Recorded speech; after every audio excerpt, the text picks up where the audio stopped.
Yeah. Well, I wouldn't have thought about it except that we came down here and, Mark loves to play. Yep. And so we had a good time, though. We didn't get eaten by the alligators that were along the course. Did you actually get to see some? Oh, gosh, yes. Oh, gosh, yes. There is one in particular that it had to have been 8 or 9 feet long.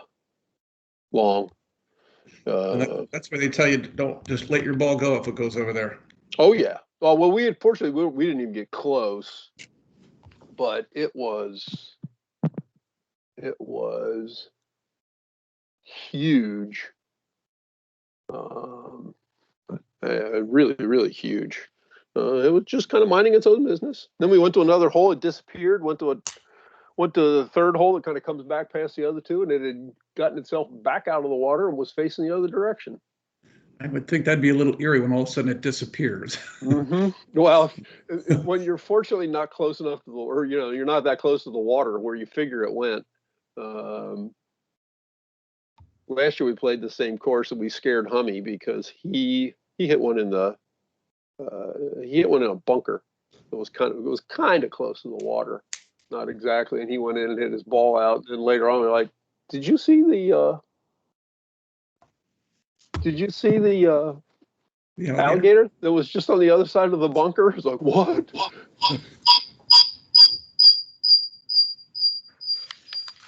Now, I had a phone call come in a minute ago. Which course did you play yesterday? Called Old South. It's just off the island. Oh, okay. I haven't played that one. Yeah, and Mark found it last year. We played it in the fall, and it's a pretty little course. And so we thought, let's try it again. And it's got some pretty views, essentially, of the marshes more than anything else. I have started recording. There's Mr. Norman. Just to give you a heads up, Chris, I've started the recording, so we're recording. Still waiting for Otto and Charlita and Catherine. Charlita's here. Oh, is she? Did I miss her? Mm-hmm. Yeah. I'm here. I've been here. Okay, I missed you coming in. Sorry about that. My name is Charlena Fisher. I'm present. Oh, no, Miss Fisher, I understand. One of the commission members is named Charlita, Leta. Oh, excuse me. I didn't hear you correctly. Oh, that's okay. And Ms. Fisher, I'm not sure what's going on with your visual, but we get like 5 of your one eye, and it's kind of rotating back and forth, or at least that's what I'm seeing. Yeah. I'll sit still. I don't sit still very well, so maybe I'll sit still. Does it help if I sit still right here? Well, I've got like multiple images of your face. It's not just one. Well, that's not picture. good, is it? How's that? Is everybody else seeing that, or is it just me? No, I am not seeing her at all. Earlier I was. I'm seeing her plainly. I see her very plainly. Okay, then it's just me. No, I can see it's like a 3D image or something. That's what I get. Yeah. Oh, I'm so sorry. I'm not familiar with how to fix the 3D or the multi-photo. Is there something that you can direct me to do to make it better? Nope. Not from my perspective. I was going to say, yeah. You're out of my league on that one, too. So maybe is this acceptable for my attendant? Maybe if you were to stop your video, hit the video button up on the top right-hand corner and then click it back on, maybe that would correct it. Now, on mine, I wasn't seeing anything wrong with her video. There it is. That's normal. For me.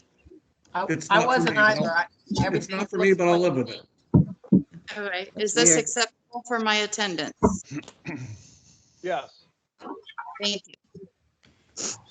Oh, it's 6 o'clock.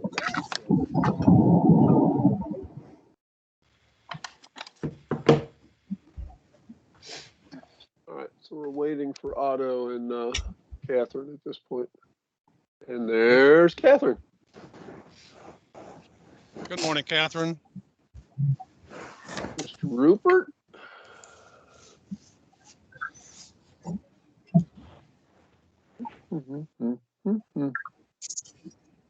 Oh, admitting. Okay.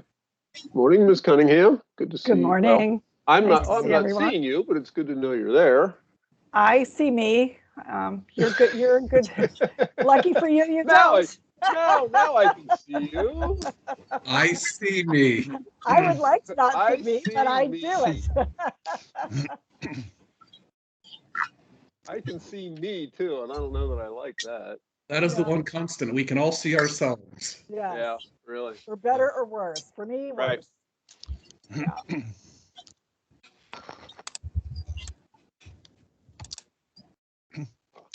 Just waiting on Otto, right?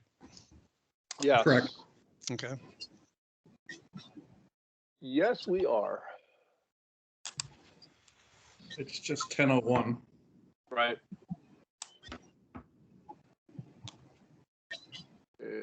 Oh, I thought he was already in. I was gonna say, I thought I admitted him before too. Are being suppressed. Those who can write the Whoa, there we go. Yeah, thank you, Jeff. I presume that was you. Ms. Cunningham, were you good with the responses that I gave you to your, okay.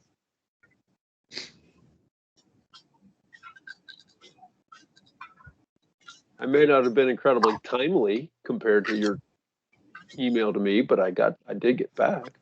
I hear you. We all have a lot on our plates these days, and COVID's Yeah. not helping. No, it is not.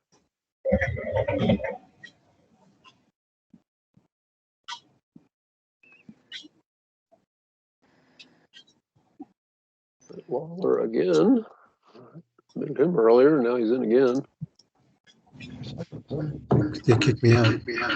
Yeah, I can't figure out because Trevor's gone. There you are. You're back in again. Brent, we're getting feedback from you. You might want to mute. Thank you.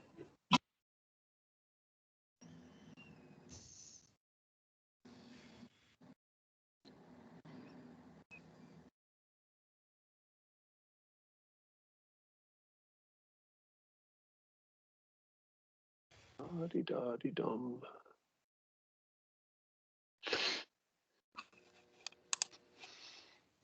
Phil, Nikki, and her brother David are driving across the state on Sunday to get their first shot. Oh, really? Yeah. Ah, that's Otto right there, I think. Oh, really? Where are they going? Somewhere over in Broward County. I don't know. Ah, that's Fort Lauderdale, isn't it? Yeah, I think so. I think. Yeah. Yep. All right.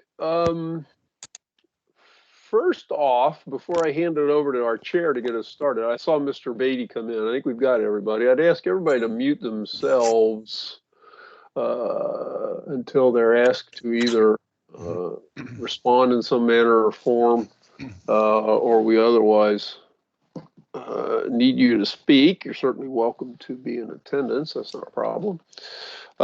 This is the March 25th, 2021 meeting of the Ohio Elections Commission being conducted remotely. Mr. Chair, I can then hand it over to you. Thank you very much. Let's do a roll call. Okay. Ms. Kaufman, Here. Ms. Cunningham, Present. Mr. Norman, I am here. Ms. Tavares, Here. Mr. Bromer, Here. Mr. Beatty, Here. Chair Kreitz. Here. All present, sir. Thank you very much. Obviously, we have a quorum. Let's go ahead and take up the first item of business on the agenda, which would be approval of the regular meeting minutes of March the 11th, 2021. I believe everybody should have received a copy. Are there any additions or corrections? Yeah, Ms. Kaufman. In the paragraph where Mr. Richter is talking about going to Cincinnati, it says that it's he had indicated that, and I just have a short version of it, but the possible, I think it's supposed to be options. It says potions. Oh. I don't think there were any potions in that meeting, so that's a good catch. I apologize. All right. I didn't know if you were authorized to, dispense potions or. All right. And any other changes, amendments, revisions? I haven't been to this point. All right. If not, then I'll entertain a motion that we approve the regular meeting minutes of March 11, 2021 as amended. So moved. Tavares. Do we have a second? Second, Norman. All in favor of the motion to approve the minutes signify by saying aye or raising your right hand. Aye. Aye. Motion you. passes. Moving on to preliminary review, Watts versus Lenahan, case number 2020D-011 has been continued at the request of the parties, and that will be rescheduled for April the 8th.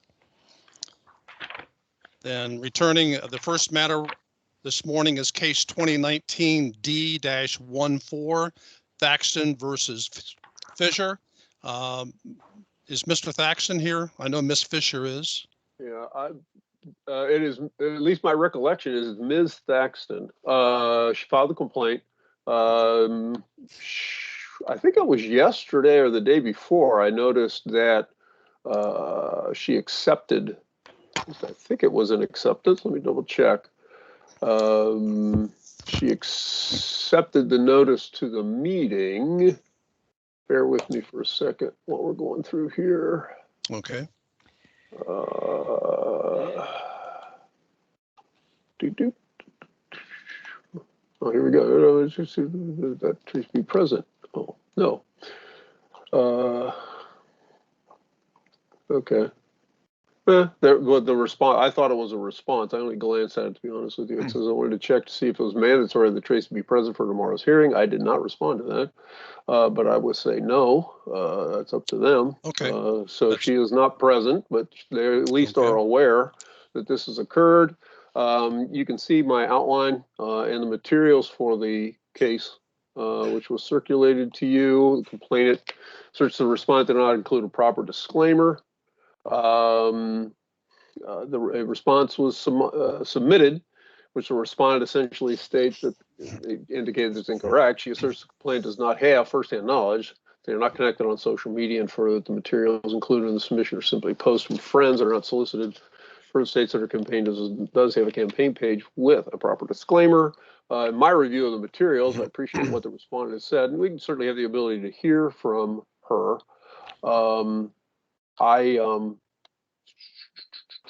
I believe that there was a violation based on the materials I was looking at. I think it covered more than simply posts from others.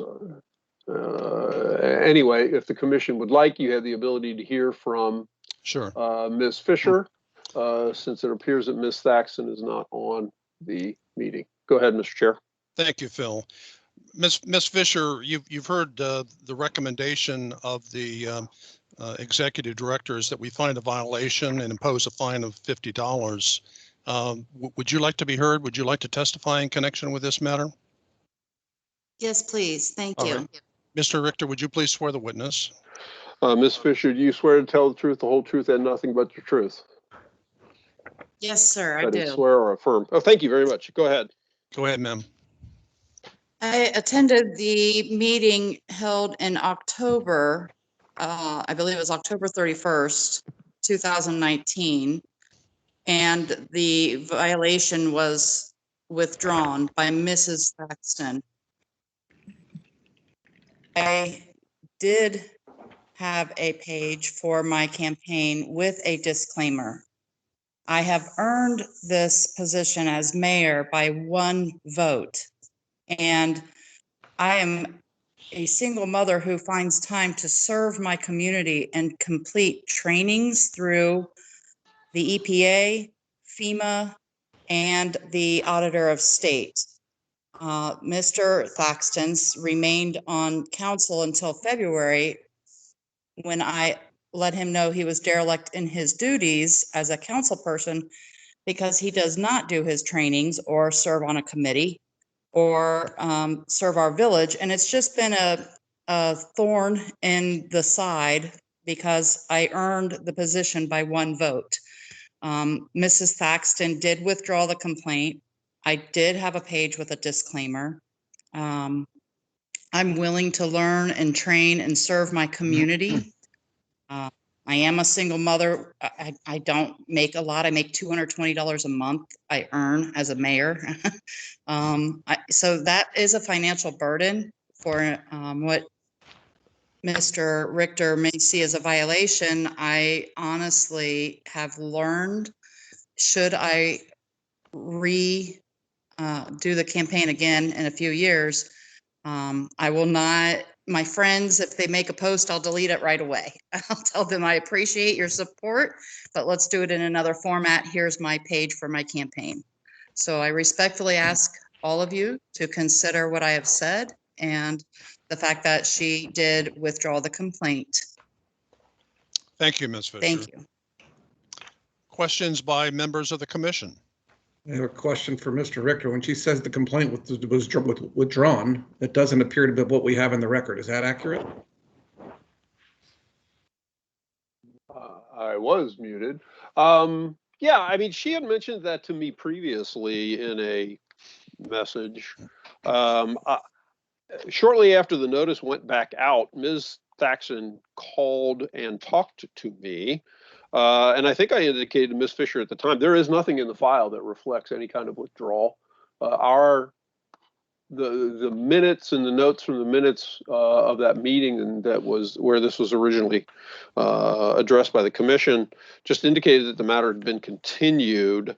When I talked to Ms. Thaxton, excuse me, she didn't indicate anything about withdrawing this matter.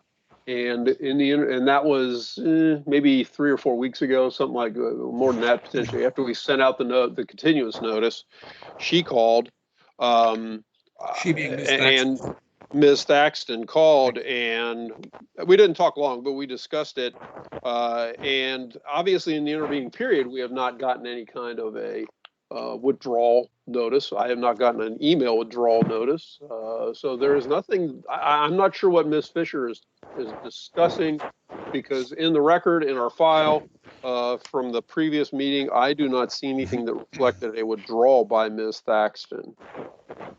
May I address that? Yes, please. I live in Amanda, Ohio is like almost a full hour away from downtown Columbus. In October 31st, it was pouring down rain. I had to find a parking spot after, canceling jobs and things. I drove down there to be prompt, found a parking spot. And I vividly remember going up the elevator and sitting in the back of the room. And when my name was called, they said the complaint had been withdrawn.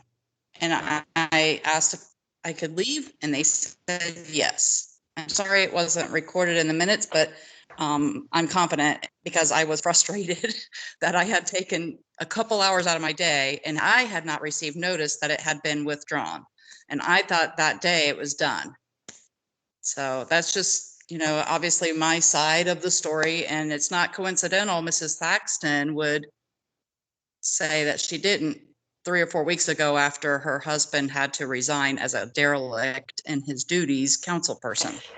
So again, it's just a trivial matter within the little village of Amanda of an estimated population of 800 people. And I would like to just go forward. Thank you. Ma'am, was this October of 2020? No, sir. 2019. No. It was 2019. Then we would have had it. We were prepped to probably bring it back, March, April, May timeframe when we were without meetings. And then honestly, I apologize, but it kind of got lost. I went back through some files, saw it, and brought it back now. So that's why there has been such a delay in us getting back to this complaint. Miss Fisher, who specifically told you that the complaint back in October of 2019 was withdrawn? I did not take note. It was, I believe, the woman that sits in the center of the table. So if you are familiar with the room setup, it was the woman who sits at the center of the table in your Richter building at the meeting space, where there are attendants that sit in the chairs towards the back, and then you all have large tables that you sit around with the microphones in front of you and your name tags in front of you. I did not take note. I honestly thought it was over with. I went out and took a selfie with the man in the statue in the hallway. I honestly thought it was over with. And it's quite trivial in the Thaxton Fisher manner. Again, I work very hard to serve my village, and you know, it is what it is. It's a learning experience. Well, I will tell you from my perspective, it's not trivial in the standpoint that if you had to drive up there and you were told by somebody on the commission or our staff that it was dismissed or withdrawn, and now you're back before us, that's kind of an issue for me. As it is I'm for sorry, me. I didn't mean to sound like I'm minimizing the issue. I meant the Oh. trivial facts of the Thaxton Fisher, because I earned it by one vote. Mr. Thaxton also ran for mayor. I And knew it's what like a you, little, Yeah, Okay, we you. understand that. Yep. thank you. Bill, So is there I- some way we can go back and check the records and ascertain whether or not it was in fact dismissed back in 2019? Well, fine. at this point, we need to go back and get information from the court reporter beyond what we have in, beyond what we have in the file or what we have in the minutes file. My notes only reflected that the matter was continued. The minutes only reflect that the matter was continued. I think Chris's notes, and Chris can chime in here if he wants, because he would have been, he might not have been there at the time. That might have been Betty. I didn't look at Betty's notes, to be honest with you. I only looked at mine. It just reflected a continuance. Based on what Ms. Fisher is saying, that would have been presumably you, Ms. Cunningham, at the time, the chair, that would have reflected that. I'm not trying to point fingers, but that, you would have sat at the middle. I would have been right at your right hand. And, normally if there was a withdrawal, we'd reflect that. I'd write withdrawal in my minutes and it would go. The minutes reflect a motion, I think, by Mr. Norman. I can't remember who seconded it, that the matter be continued. Mr.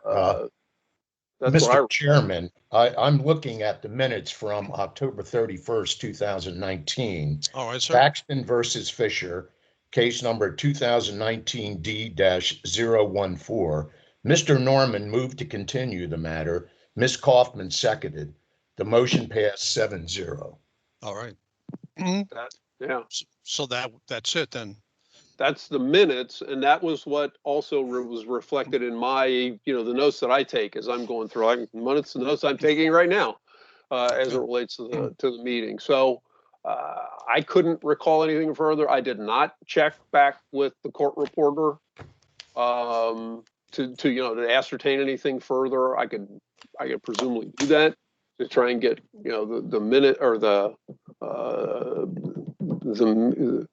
portion of the hearing from the court reporter. But that's the only other thing that we would have available that we don't have in the file right at the moment, and there's nothing reflecting any kind of withdrawal in the file in the materials that I've sent to you guys. So you all have what there is in the file. and we all review the minutes and approve them at the following meeting. That's correct. Okay. All right. Do you understand, Ms. Fisher? A review of I do. the minutes, there may have been some confusion, and I apologize for that if there was, but it appears based upon the state of the record, at least right now, that the case was not withdrawn and it was just rescheduled for hearing today. So any other questions or comments? Yes, I I do understand what you're saying. I did have a conversation with Mrs. Thaxton as well, because I found it quite coincidental that when I brought charges against her husband in February, then I received a letter from you about this meeting. And I said, I thought you withdrew this. And she said, we did. That's on the Ohio election. So it's fine. Let's just go forward. I don't want to argue. I'm confident if you did look at the court recording, perhaps it would be different.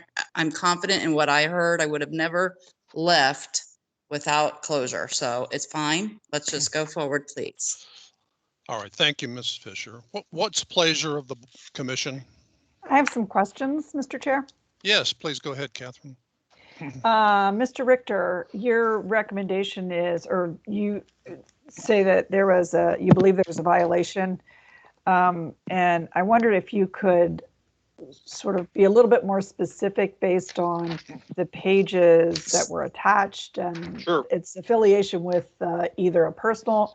She's saying that it's her personal Facebook and it's not a campaign Facebook. And I'd sort of like to understand that and why, in your opinion, it's a violation.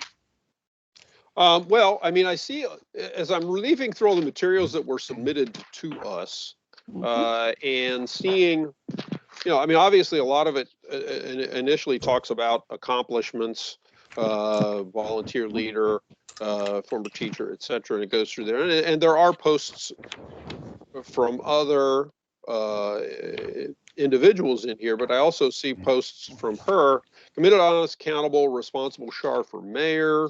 There is about, I should have counted the pages back. I apologize. If you leaf back through, there is a green block. That might be green to yours. I don't know. Anyway, there is about 3 pages from the end. Village of Amanda, 740 residents, 440 registered voters. Please attend November's election and vote for me as mayor. A direct request from Charlene G. Fisher to vote for her as mayor. So you see actual encouragement to vote in a post, and that's primarily what I'm basing my recommendation on. Just information about, here's all my accomplishments, etc. No different than a school levy that puts something like that on and says how they're the greatest. If they don't say vote for me, so be it. It's fine.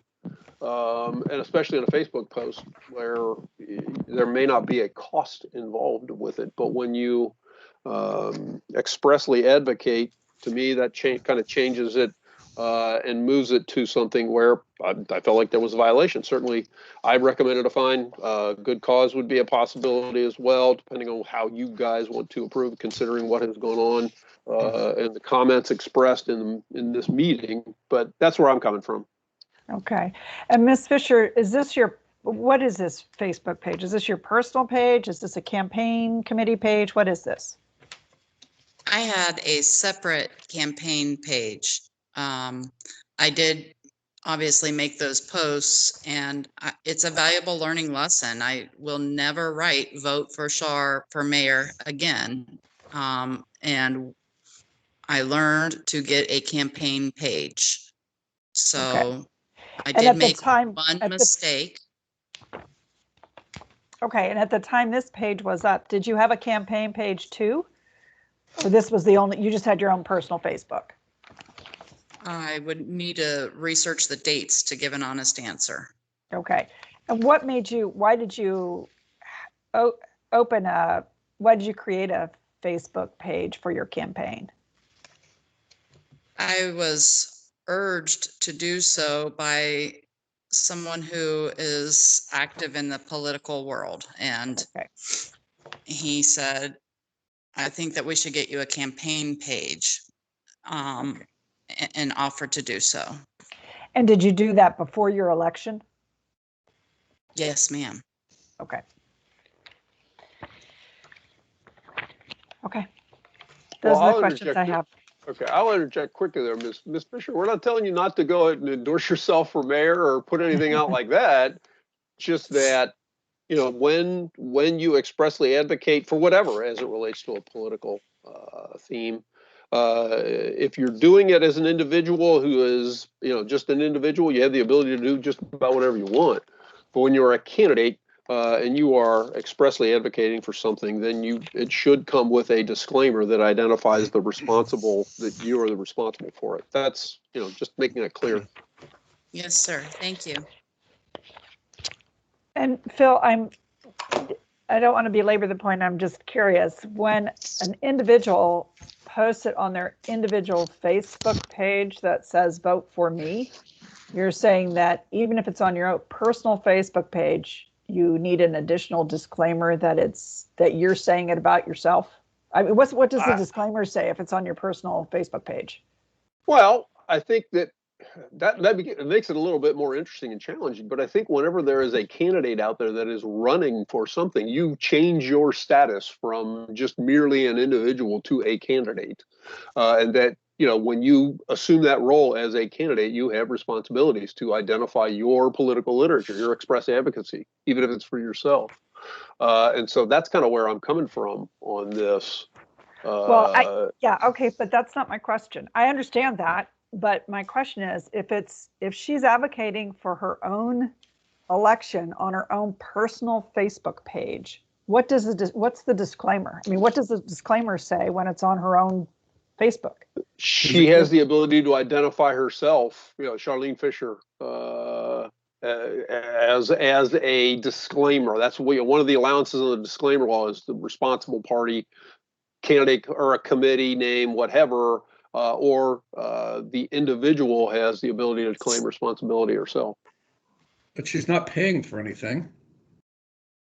And it's on her. Right. I mean, where I'm just really where I'm troubled is that it's on her own personal Facebook page and she's saying vote for me as mayor. So you would say that she should then put on there a disclaimer that it was her own, she posted it herself? More or less. Is that what I mean? I want the words. What would that disclaimer say beyond it's on my Facebook page and I'm talking about myself? One option is Charlene Fisher mayor. But Or isn't that what she Charlene said? Fisher. Isn't that what she said? Yeah. Okay, I think that maybe this looks like, because she used the green background, instead of just having it be in text, maybe that's what maybe makes it look more like an advertisement. Okay. But yet it's still, to Catherine's point, the header is Charlene G. Fisher with her profile picture.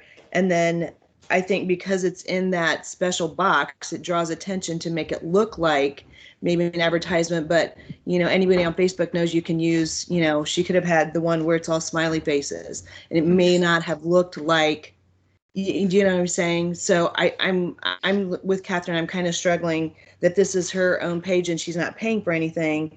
It's just, I think that the choice of background maybe makes it appear to be something it maybe isn't, if that makes sense. May I address that? Certainly. Go ahead. Green is my favorite color. My son's eyes are green and I'm a Girl Scout leader. So I just picked green. I love green. It sincerely is a valuable learning lesson. Oh. So I appreciate all of you asking these questions because I like to learn from other people's questions as well. So thank you. Well, I realize, I'm going to interject. Oh, I'm sorry. Go ahead, Ms. Tavares. No, go ahead. Go ahead. Well, I was just going to say, we made a variety of decisions over the years that if you don't include the phrase paid for by, that's not the end of the world, as long as there is something there that identifies the responsible party for the materials. And as I looked at that, to me, that's coming from a candidate, a campaign committee, and it needs to be identified properly. That's where I'm coming from as I make my recommendation on this particular matter. Regardless of whether it's paid for by or anything, there's got to be an identification of who's responsible for the materials. I didn't feel like there was in the materials that I saw sufficiently that there needed to be something that said, Charlene Fair campaign committee for mayor, whatever it is. I don't know what her campaign name was because that was never a part of this. But to me, that's where I'm coming from. Okay. Well, we're obviously going to. Commissioner Tavares. Yeah, Mr. Chair, my question goes to similar cases like this. Have we had any with respect to a candidate using their private or personal Facebook account or Twitter account or whatever for promoting themselves, so to speak? Not that I am recalling. And can I add to that, please? Yes, ma'am. My settings are private, so only my friends were able to see that, which meant the Thaxtons and I are not connected socially. Not that I'm not friendly to everybody, but as you can probably pick up, there's been some tensions within our small village with this Thaxton Fisher issue with regard to running for mayor. And my settings are private, so therefore someone, as a friend of mine, had screenshotted those things and sent them to Kelly Thaxton, who then put a bug in her husband's ear, who was also campaigning for mayor. Hey, let's get the Char for this. And it was a waste of time and energy and resources. Well, Yeah, but In once my it's opinion. once it's published and it's out there in the public domain. Yeah. Yeah. Well, I think part of what troubles me too is that it says vote for me. Like a campaign committee wouldn't ever say vote for me because they're not running for anything. So to me, I'm just, it's troublesome. I mean, I understand we've talked about Facebook pages and how that fits into campaigns, and that the committee should have a page, but I don't know. I'm very troubled by finding that this is a violation. Well, we're in a new era with social media, and so we now have to think not only Facebook, but if somebody has a Twitter account or Instagram and they start doing this and sending it to just the people they know, is that truly something where you have to disclaim? Because at least from what you see from the post, you knew she was running for mayor, you knew who it was, and it was her Facebook page. Right. I'm thankful I don't know how to do Twitter or Instagram. And I won't do this again on Facebook. All right. Further questions or comments by the board or commission? I guess the only comment I would have, Mr. Chairman, is it appears that we have somewhat of some angst about this because it's never been decided before. Is that correct, Phil? Correct. I guess I would wonder, after we hear all that has to be heard on this case, it allows us 30 days to make a decision. Maybe we ought to take that time. I'm fine with that. How about the rest of the commission? Any objection to proceeding that way? I have no objection. I don't need 30 days, but I have no objection to taking it. Yeah, I'm not sure I need 30 days either, Ms. Cunningham, but it seems to me, since this is almost a case of first impression, that we ought to take a look at it again before we render a decision. It's going to set precedent, no doubt. Oh, great. And I suppose, Mr. Chair, just from a procedural perspective, the question is, do we continue the hearing as open, or do we close the hearing from an evidentiary perspective and leave it open for decision making? And I don't know how that fits in the 30 days. I believe the 30 days, I looked to Mr. Richter on this, relates to after closure of the hearing, we would have 30 days. Correct. Okay. The hearing is closed, and then we have 30 days in which to make a decision. So or I to just issue a decision. Yeah. So my only Sorry. request is procedural clarity. That's it. Right. Well, from a procedural standpoint, if we close the evidence and we wait 30 days to make a decision, I presume we're going to ask the executive director to kind of put together a written opinion, because we're not going to be meeting again as a commission. Yes. Correct. And that's certainly to do so. I mean, we have a meeting on April 22nd. That's obviously within the 30-day period. I would say let's just, we will address this matter based on my research, the presentation to you, and what we have heard today, and the materials that are presented, that have already been presented, and finalize a decision on April 22nd. Okay. Anybody object to that tack? I move that we close the evidence and that we hold pending decision for 30 days so that we can review additional research and pull this up at our next meeting, which I believe Mr. Richter indicated was April 22nd. Thank you, Mr. Norman. Do we have a second? Second, Brommer. Second by Mr. Brommer. Further discussion by the commission? Yes. Is it? Otto? Yes. Is it too late for the opposing party to withdraw the complaint? I'd say essentially yes, at least in terms of, we have addressed the matter now. A matter can be withdrawn all the way up until the commission addresses a matter. And then were it to be withdrawn, the commission would have to accept the withdrawal. That's the only difference, more or less. Thank you. Thank you. And is there any, sorry, Mr. Chair. That's all right.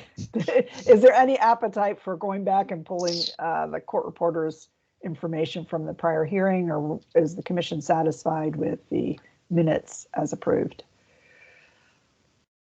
What do we think? This is Commissioner Norman. I've never seen any type of discrepancy in this fashion in the 5 years that I've sat on commission, so I don't think we need to go back and look at it. I don't think that question is at issue. I think we have made a decision on it, so there's no reason to go back and look at it. Thank you. Okay, thank you. All right, we have a motion that's been duly seconded. Any further discussion? All in favor signify by saying aye or raising your right hand. Aye. Aye. Opposed, same sign. Motion carries. Ms. Fisher, thank you so very, very much for being here this morning and participating. I think that it just goes to show that it is very helpful when the parties to any kind of litigation, any kind of administrative hearing like this are present. So thank you very much, and you can look forward to hearing from us with a decision next month, okay? Yes, sir. Thank All you. right. Will Ms. I Fisher, attend Thank the you, Mayor. meeting? Thank you. Will I Yes, attend the meeting or hear your decision by way of mail? The commission, a commission meeting is an open public meeting. I will make sure that you get email notice similar to how I did this time. And so, you're certainly more than welcome to attend. Thank you, sir. And I in hope the all of you COVID have a great era, Thank you you, day. Mayor. in the Thank COVID era, you. you don't have to drive. You get to just click on a button. Great. And I can leave now. You Yes, may. Thank you. Thank Okay. you. at least for a while. Okay. I'm taking note of names this time. Thank you. Okay, All bye. right. Bye-bye. She's taking names. Yeah, all right. Touche. The second matter under preliminary review this morning is case 2020D-006, Reeves versus Smith. Mr. Richter, are the parties present? This is a disclaimer complaint as well for various materials that were circulated during the 2020 election by the respondent in his run for, I think it was county prosecutor. I have circulated to you the complaint and the response. I'm looking back through attendees. I don't see a Betty Reeves in attendance here. I don't know that we had email contact for us to specifically notify her by email, but she did receive our certified mail notice. I was just looking at it a minute ago.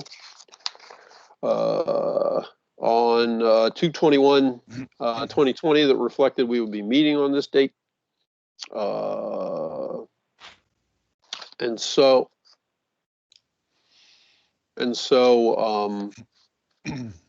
the matter is prepped and ready to go. Our updated email notice reflected, you have to be visible, etc. So anyway, we are here. I see Mr. Smith is present, Thomas Smith, who is the respondent. You see my recommendation to find a violation. That's primarily based on there was included a advertisement in the newspaper up there. I'm not seeing it's identified.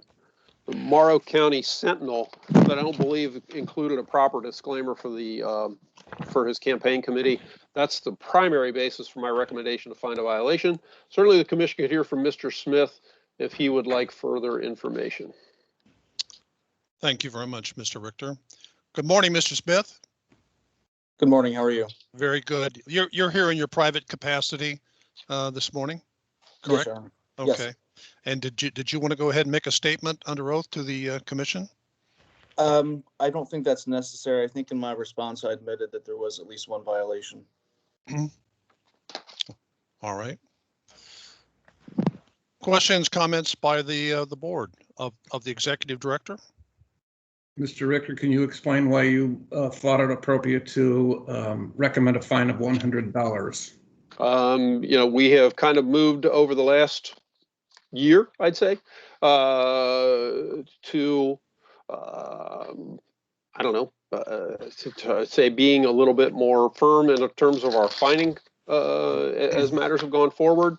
As I looked at this, even with the omission and the materials that were circulated, I felt that was appropriate. But certainly if the commission would decide to go in another matter, I don't have any problem with that. That's your choice.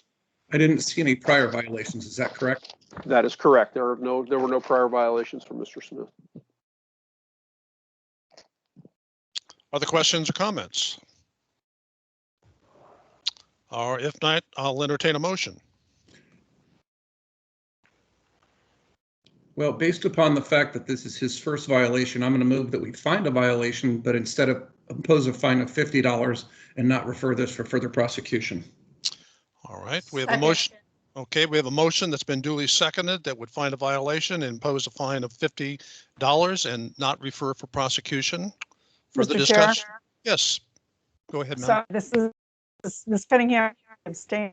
I have some pending in Morrow County, in which the prosecutor's office is involved. Thank you very much. The record will reflect the recusal of Ms. Cunningham. Further discussion? If not, all in favor of the motion signify by saying aye. Excuse me, I'm just sir. going to interject. I'm just going to interject. Was that Ms. Tavares that seconded the motion? It That's was. correct. Yes. Okay. Thank you. All I right. looked down. I couldn't quite see anything. Sorry. Go ahead. No problem. All in favor of the motion signify by saying aye or raising your right hand. Aye. Opposed, same sign. Motion carries by a vote of 6-0. The record again reflecting the recusal of Ms. Cunningham. And the final case Thank you, Mr. Smith. under the, yes, thank you very much, Mr. Smith. Will I be notified how to pay that? Yes, the commission will send, after the minutes are approved at the next commission meeting, which is April 8th, we will send out a disposition letter that will reflect the finding, and then you would pay to the Elections Commission at our address, which is included in the letter. Okay, so then I'm free to go now. Correct, Yes, yeah. Okay, Thank you again, all. sir. Thank you. Bye. All right, and as indicated earlier, case 2020-D-011 Watts versus Lenahan has been continued. And that brings us then to the hearing that we have scheduled for today. Is that correct? That is correct, Mr. Chairman. Okay, let me call that case, Phil, just so Okay. we make the Go right record. ahead.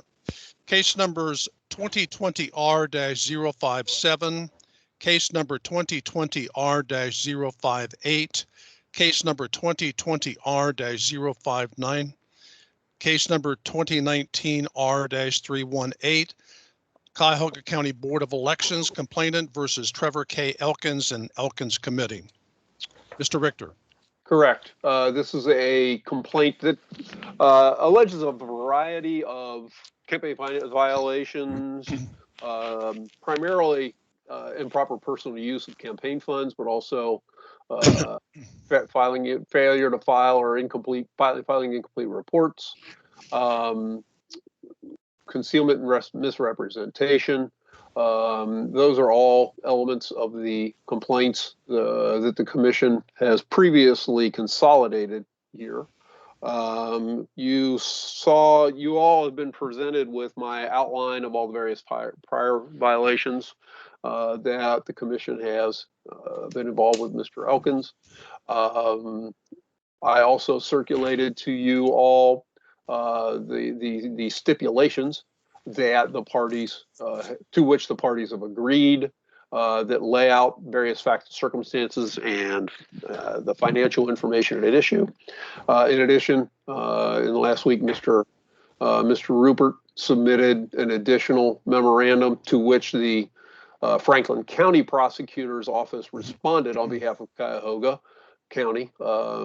Just for purposes of record, the Franklin County Prosecutor has been asked to serve as a special prosecutor for the Cuyahoga County Board of Elections. I think primarily we'll hear from Mr. Sims, although Ms. Hummer, Mr. Vaccaro, Ms. Hires are also present essentially on behalf of the Cuyahoga County Board. Mr. Rupert is present on behalf of Mr. Elkins, and Mr. Elkins is present as well. So all the parties are here and available for the commission to take this matter into consideration. One personal note that I will add before we proceed any further is just my appreciation for the efforts of Mr. Sims, Ms. Hummer, Mr. Vaccaro on behalf of the county, and Mr. Rupert on behalf of Mr. Elkins for bringing this case to the commission in the manner in which it has. I know they worked very hard to come up with the stipulations to provide the commission with I think a reasonable explanation of the facts and circumstances of the case so that we can more efficiently take it under consideration. With that, Mr. Chairman, I've blathered on long enough. I will now hand it back to you. We certainly have the ability to hear briefly from, I believe Mr. Sims is going to speak on behalf of Cuyahoga. And I believe Mr. Rupert is anticipating speaking briefly on behalf of Mr. Elkins before the question and answer period begins. So, Mr. Chairman, back to you. Thank you very much, Mr. Richter. One thing, just for purposes of clarification on the record, the stipulated facts that was submitted to us was signed on February the 18th, 2021 by Mayor Elkins, and then on February the 19th, 2021 by Mr. Rupert. The copy I had was not signed by the representatives of the Cuyahoga County Board of Elections. I guess this question is directed to you, Mr. Sims. Are you in complete agreement with the stated facts as set forth in the stipulated facts submitted by Mr. Elkins and his counsel? Good morning, commissioners, and Mr. Chairman, that is correct. We are in agreement with the stipulation of facts that both Mr. Elkins, Mayor Elkins, and his attorney, Mr. Rupert, signed. We're also in agreement with the exhibits that were provided. That would be exhibits, state exhibits A, B, and C as well. Thank you. Very good. All right. Well, with that, then I'm going to turn it over to you, Mr. Sims, on behalf of the complainant. All right. Thank you very much. By way of just general information, we also have on with us today from the Cuyahoga County Board of Elections, Director Anthony Perlotti. We also have Rosemarie Amato, the Supervisor of Campaign Finance, and then finally Brent Lawler, the Manager for Candidate and Petition Services. They are here to provide any specific information and facts that the Commission may have questions about. Those, especially Ms. Amato, Mr. Lawler, are the ones that created the investigation and preparation of the referral, which then we took over as special counsel for the Cuyahoga County Prosecutor's Office. If you turn to, ladies and gentlemen, Exhibit A, it basically lays out the timeline, ladies and gentlemen, for both the behavior and conduct of Mayor Elkins over an extended period of time. And there's, and I think Mr. Rupert would agree with me, in terms of over the course of 2015 to 2019, ladies and gentlemen, the personal expenses that Mayor Elkins accrued through the use of his campaign finance account funds are not in dispute. There is another issue, which is the $8,400 that was paid by his campaign committee to executive targeting and consulting. I'll get to that in a minute, but let's start first, ladies and gentlemen, with the over $134,000. As I said, this extends over a long period of time. It's 4 years, a 4-year period from 2015 to the 2019 post general filing for his campaign. Over those 4 years, basically, what this mayor has done has used his campaign count as a personal ATM. That's what he's done, and the expenditures for personal use bear that out, ladies and gentlemen. And when the Cuyahoga County Board of Elections started to investigate this in the spring of 2019, they asked him to provide bank accounts and account for some of his expenditures over that 4-year period of his campaign funds. So anything that is marked in Exhibit A in column 1, Elkins' personal expenses, those reflect information that he provides from his own bank accounts and through his own admissions, ladies and gentlemen. And that's an important fact. And when you look at it cumulatively over that 4-year period, Mayor Elkins accessed his campaign funds and used them for personal expenses 650 times. Let me repeat that, 650 times. In 2015, he accessed his campaign account for personal expenses 102 times. 2016, 130 times. 2017, 112 times. 2018, 238 times. And that the 2018 date, that period of time, is very significant, and I'll get back to that, and we'll talk more about that at length. 2019, it drops down to 68 times. But you have to remember, ladies and gentlemen, in the spring of 2019, the Cuyahoga County Board of Elections is saying to him, you need to explain yourself, Mayor. And then it drops. It drops way down. But 2018 in particular, some of the dates or some of the months, in April of 2018, he uses his campaign account for personal expenses 49 times, May 41 times, August 16 times, September 37 times, October 16 times, November 32 times, December 18 times. And if you look at his semi-annual campaign finance report that bridges the dates of July of 2018 to December of 2018, he expends $18,919 of campaign funds, people donating to his campaign for personal expenses. And let's look at some of the examples. And you guys have all the records, all the campaign finance reports from the mayor. JoJo's Bar and Grill, Ace Cash Express loan payment, Speedway, Giant Eagle, Greenhouse Tavern, Uber Eats, Frank's Wine and Liquor, 49th Street Tavern, Harry's Steakhouse, Great Clips, Spotted Owl Cocktail Bar, Auto Air and Vacuum, are just some of the examples. Now, you know, I know in the presentation of Mayor Elkins' case here this morning, he's going to say, I paid it back. I paid it back. And you know what? He's right, ladies and gentlemen. In this, in the third column, payments by Elkins to Elkins Committee, exhibit part of State Exhibit A, he does pay it back.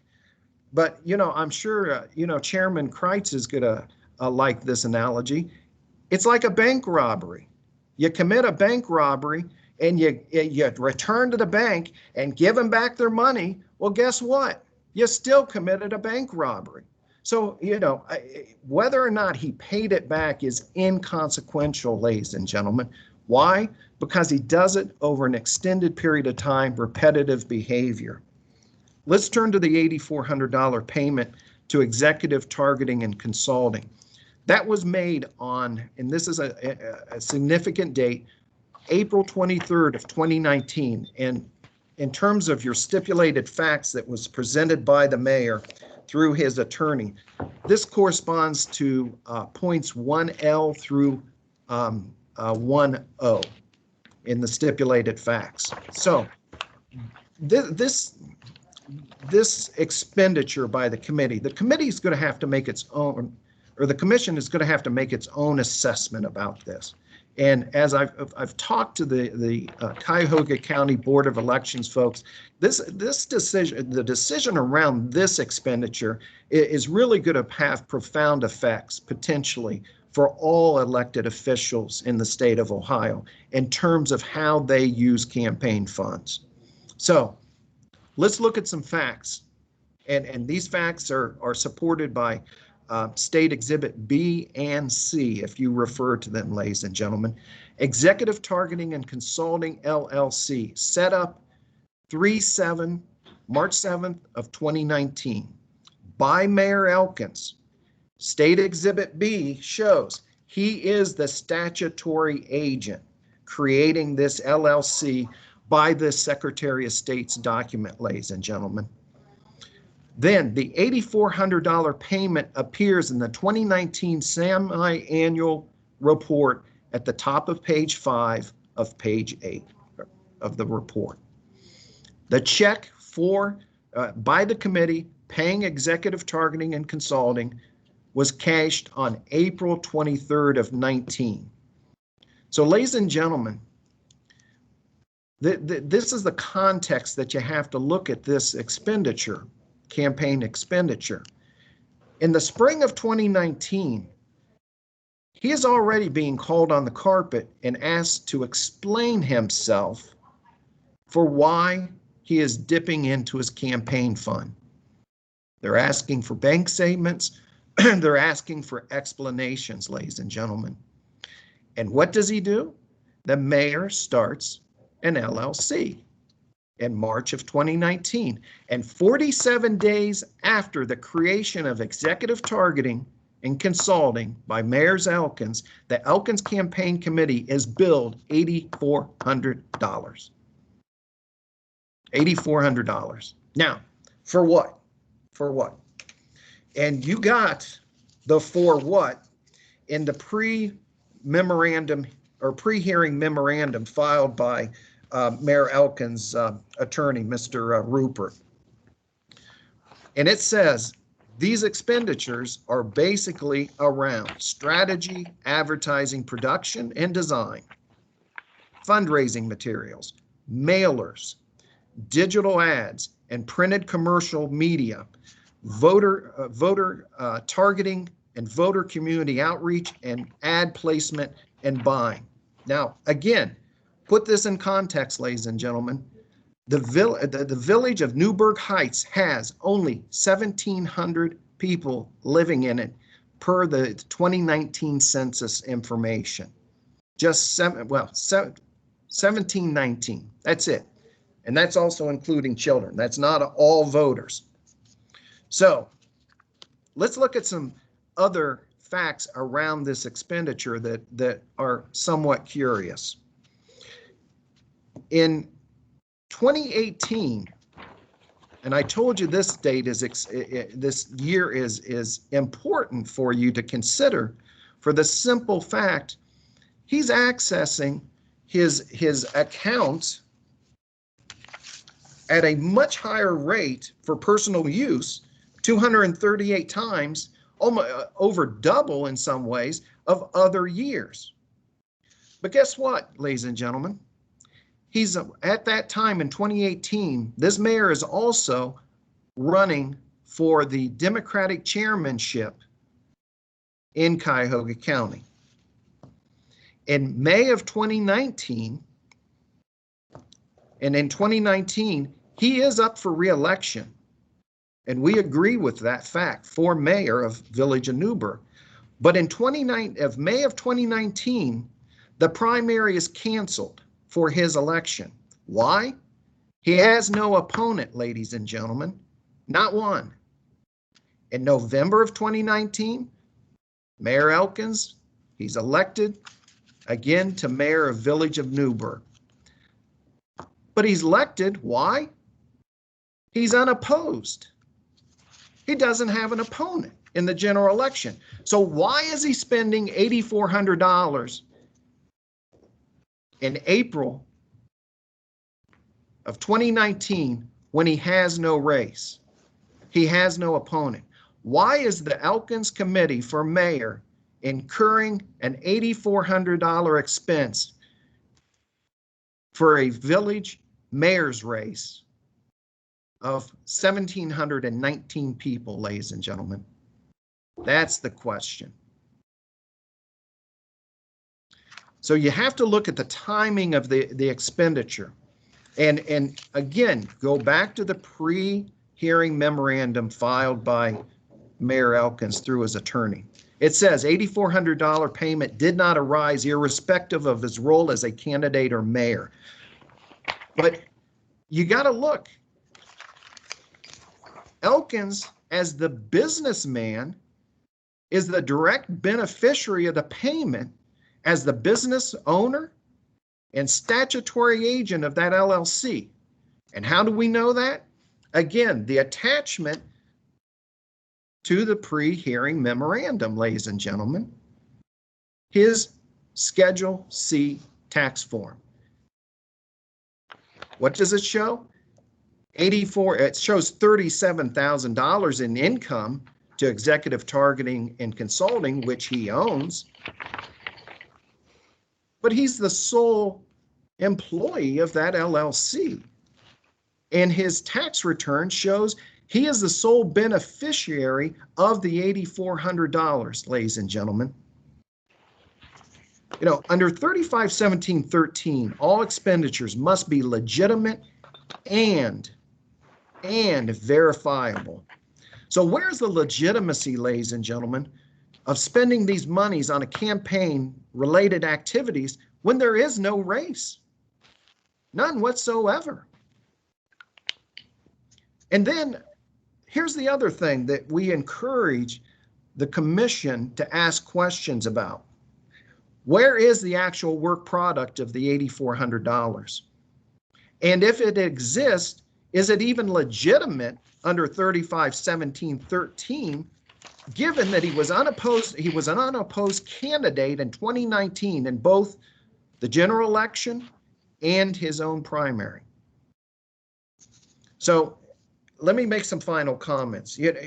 Between 2015 and 2019, basically, if you take the 650 times that he accessed his campaign account for personal use, and you take the expenditure to pay executive consulting or targeting and consulting LLC, he's basically violated 351713 651 times, because each time he does that is not an appropriate expenditure.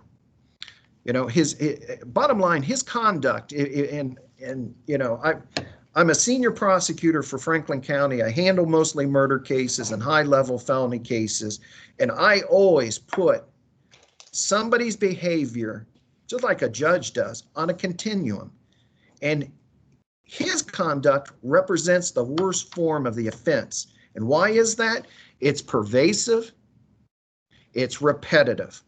And the amount of campaign funds that he converted to personal use, whether he was doing it directly by using the campaign fund as his own personal ATM, or then when he realized he couldn't do that any longer, and then created this LLC, and then magically in 47 days, his campaign is incurring an $8,400 expense. It's excessive. So those are my general comments and comments overall. Mr. Chairman, do you want us to speak to disposition right now, or do you want us to wait? Mr. Chair, you're muted. My apologies. Thank you. Why don't we wait on that? Let's see if the commission members have any questions of you before we move on over to Mr. Ruppert. All right, thank you. That concludes my comments to the commission. Thank you. Commission members? No questions at this time? All right, then let's move to Mr. Ruppert. Good morning, Mr. Ruppert. The floor is yours. Good morning. Thank you. Thank you to the commission. Thank you to the executive director. Thank you to the chair. I do represent Trevor Elkins and the Elkins committee. Before I get started, and please bear with me, it will take me some time to address the issues raised by the prosecutor, because I think facts are more important than rhetoric in this case. And that's the reason we're here today, actually, given that we have a stipulation of facts as to the actual facts of the case. Now we're hearing a lot of rhetoric. But I do want to thank the prosecutor. I want to thank the executive director for this great level of cooperation we've had in getting to that stipulation of facts. I do think it makes it much easier for us to proceed and to focus on what the real issues are. I also want to say that this cooperation is a theme that should carry through this entire presentation, through the whole hearing, when you're talking about Mayor Elkins and this complaint. It's been characterized by a willingness to admit error. You've seen the answer that Mayor Elkins initially filed when the complaints were filed, which basically admits to many of the allegations outlined by the prosecutor. But just as important, perhaps more important, is the fact that the documents that you see that have been admitted as exhibits, the testimony that you just heard about the flow of dollars, has all resulted from the cooperation of Mr. Elkins with the Cuyahoga Board of Elections. Once this investigation arose, Mr. Elkins provided all requested records. He himself identified what is now being classified as personal spending for the board. He looked at those expenses and said this was personal or campaign related. So he's essentially identifying his own potential violations. And we'll talk a little bit more about that too later. And he also participated in the filing of amended reports, not only before this all happened, but afterwards. In fact, it got to the point to where the final reports that you see having been filed by the Cuyahoga County Board of Elections were prepared by the auditors themselves, essentially, and Mr. Elkins just signed them. So there's been an incredible level of cooperation that's been here. So I want to focus my argument, this presentation, make it as brief as I possibly can, but I think there's some explanation required, there's some clarification required, and there needs to be some discussion about mitigation here. As the prosecutor stated, there's really only one issue at dispute, and that is that payment of the $8,400 by the committee to Mr. Elkins LLC. And of course, as we outlined in our pre-hearing memorandum, we think that is a legitimate expenditure, a legitimate campaign expenditure that does not in any way reflect a personal use by Mr. Elkins. So let's talk about the two violations we have here. Basically, the 351713 personal use of campaign funds and 351713G failure to file statements. I want to basically do the presentation first on the personal use of campaign funds. And I think perhaps the best way for me to do that is to almost anticipate questions you may have. And no disrespect, but I'm going to try to somewhat put myself in your minds as commissioners, and using my knowledge, I'm involved, I've represented many different campaigns and committees as treasurer. And I believe those answers are going to go a long way towards demonstrating that this case is one that looks and sounds sensational when you first hear those numbers like the prosecutor lined out, when you hear or see the $134,000 number that's thrown around. But the reality of the facts and the mechanisms and the processes here are not nearly as interesting. But let me say very clearly, so that there's no real question about what is going on here. The facts in no way show, nor has the prosecutor hasn't argued, nor is there anything that's been produced in evidence that show such things as embezzlement. There is no embezzlement here. There are no victims or victims. When the prosecutor says that Mr. Elkins is using as a personal ATM dollars from campaign contributors, that's generally not true. If you look at Exhibit A, which the prosecutor himself pointed out, for example, just as an example, look at column 4, payments by Elkins to the Elkins Committee. Look at the first two payments, for example. $2,600 are made by Elkins and the same report in the same report. Then $47,000 were paid into the committee when only $15,000 of supposed personal use had occurred. And there's a reason for this. It's not because he's using donations from third-party campaign contributors. He's using his own dollars. He's using his own dollars. And in fact, the facts show, the prosecutor just admitted, and all the evidence that you have show we're at the point where the Board of Elections admits that the committee still owes Mayor Elkins $1,964 in loans and a debt of $8,441.79. They owe him money because he put more dollars into the campaign than he took out. And that's very important. Then I know you're going to have questions. For example, where did these funds come from? Well, we've already provided, and it wasn't necessary to bring them here today and show in great detail, documents that show they're from personal loans, advances, and direct from his paychecks. We provided previously to the prosecutor in an effort to resolve this matter, evidence of records from 7 lenders demonstrating that during this 2015 to 2019 period, Mr. Elkins, Mayor Elkins, and his wife borrowed $61,156 that were put into these accounts. And also the $8,000 were directly put in from his paychecks. Does that equal the total $137,000? It doesn't. Unfortunately, we can't get all the records because of the passage of time. We'd have to go back to where literally when you're doing these online type of applications with some of these lenders, they don't maintain records past the statutory requirement, and it's next to impossible to get them or to get them in a timely fashion. But the records we've already provided to the prosecutor show that this was not money coming from donors, like I just mentioned. It wasn't money coming from nefarious outside sources. It was literally coming from Mr. Elkins and his wife themselves, taking loans. Now, you certainly can decide a great many things here. I will say, it's not your role really to say, was that a good idea or not? Most of us probably say it's probably not, right? But that's not what we're here to decide today. So during the relevant periods, more money was paid out than in. And let me tell you this too, in case you're worried that somehow this characterization of, you know, the committee owing loan of Mr. Elkins of $1,964 and a debt of $8,800 still owing is somehow some effort of him to get more dollars out of the committee. He didn't turn them loans and debts. Those were the classifications provided by the board of directors, board of elections themselves.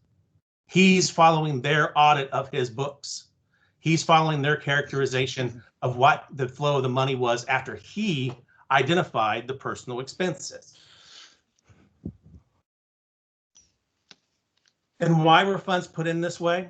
The question is, not only did he can tell you, Mr. Elkins is here today, he was anticipating an opponent. He was anticipating that he was going to have an opponent in 2015. The other thing I just want to point out as an aside, the prosecutor made reference to the fact that Mr. Elkins is politically active. He was thinking about running for chair, doing other things. That's a perfectly, paying for those activities is a perfectly permissible activity for a campaign committee. Campaign committees can be used for any sorts of political activities. Again, just as it's not the commission's role to decide if him taking loans, personal loans to fund a campaign is a good idea, you also can't second guess the expenditures being made so long as they're being made for political purposes. And these are being made for political purposes, directly tied to his status as an elected official and a candidate and an active political participant. Now, there's the reason why. Why didn't he report this? And you can ask him if you'd like to. He said he has no good reason. It became a habit. The 600 times that he did this became a habit. But here's why it's not reported. Mr. Elkins has an overriding theory that campaign finance law, and I'm not saying it's correct, but it's an understandable misunderstanding that the campaign finance laws reporting requirements only require you to report campaign activity, not a committee's entire banking activity. So that you have to report contributions from donors and expenditures for campaign purposes. And in his interpretation, personal use lies outside that. Does that absolutely make sense? Well, let me tell you, it's confusing for candidates. Look at, there's 2 sections in the Ohio Secretary of State's guidance book. One is titled, Chapter 2, page 22, titled, Expenses Not Required to be Reported, in bold. And it says, there are some financial transactions which are not considered either a contribution or an expenditure by or on behalf of the candidate campaign committee. These include the personal expenses of a candidate for which reimbursement is not requested, made, and need not be reported. need not be reported. The personal expenses need not be reported. Then later on, there is no doubt that the campaign brochure says business expenses are prohibited, but the revised code itself, 351708, regarding, quote, the expenses of a candidate, political action committee, or political committee. Here's section A. The personal expenses of a candidate paid for by the candidate from the candidate's personal funds shall not be considered as a contribution or an expenditure by the candidate and shall not be reported under 351710, the section that requires you to file full and complete reports. So am I saying that this is a legal defense in the strictest sense of the word, so that we're not, Mr. Elkins admitted this is a violation. We admit that this is a violation. But this certainly goes to the fact of he did not understand that banking activity needed to be reported by the committee. He thought it was only campaign activity, and he admitted those. But when he was asked to provide full banking reports by the Board of Elections, he did so. When he was asked to identify what was personal spending, he did so. And another point I'll make too is, and just to clarify, there's no evidence in the record, nothing which shows that there's been any previous personal use. As you know, this campaign committee has been open for quite a while, but this committee underwent a forensic audit, and the balance on the books reported to the Board of Elections meets that on the bank record. So there is no discrepancy there, and there were no activities that were suspicious that weren't reported. So this wasn't something that was going on even beforehand. Let me get to the issue with regards to the payment to the LLC and the particular legal issue that we have here. And it is important. And as I highlighted in the memo that we submitted, it's a bit confusing as to what Ohio law is and what federal law is. And as we all know, there's not a whole lot of precedent, particularly precedent you can find interpreting Ohio law. So we often look towards federal law to interpret some of the intent and the application of statutes.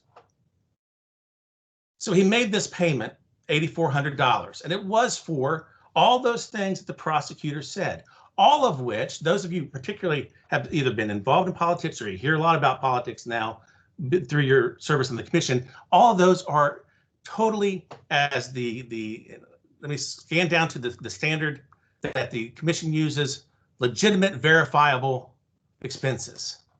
Legitimate, verifiable, ordinary, and necessary. All of them that were related to, they're authenticated at this point. He reported them. They're taking place in customary occurrences or procedures. I mean, these are the type of expenditures that campaigns make. And again, he thought he was going to have an opponent. As part of this spending, Mr. Elkins can tell you, this $8,400, which the prosecutor seems to think is outsized for 1,700 people, in large part was done to dissuade somebody from running against him and to raise his profile as a Democratic actor in Cuyahoga County. All permissible uses of a campaign fund because it's related to his status as a candidate, his status as an office holder, or a politically active person. So long as it is being done for political purposes, it's appropriate and legitimate. The question about the taxes, did it go to Mr. Elkins? Sure. Those taxes also show you it was $37,000 of revenues from other clients, political clients, to whom that he provided these type of services. Mayor of Lakewood, the counselor in Brook Park, finance director of Independence, all sorts of different folks. And his was not even the largest contract for that period. And there's costs involved. The $37,000 are revenues. Those aren't costs. As you were talking about earlier today, when you do these type of digital advertising, when you buy media, when you produce flyers, it costs money. And part of the services he provided was, as a contractor to provide those services, he incurred those costs. But regardless, again, this payment is not tied to Mr. Elkins' personal use.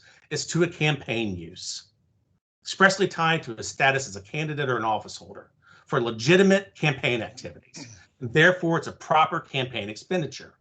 The FEC would show that you can make these these payments to a relative for such things as working on a campaign or you can make expenditures so long as you're paying fair market value. Now, this is a fairly narrow area. It's going to be difficult to determine what fair market value is, but you know, and the reason we attached the attachment C to the IRS is he was getting paid by other clients similar or like amounts for his work.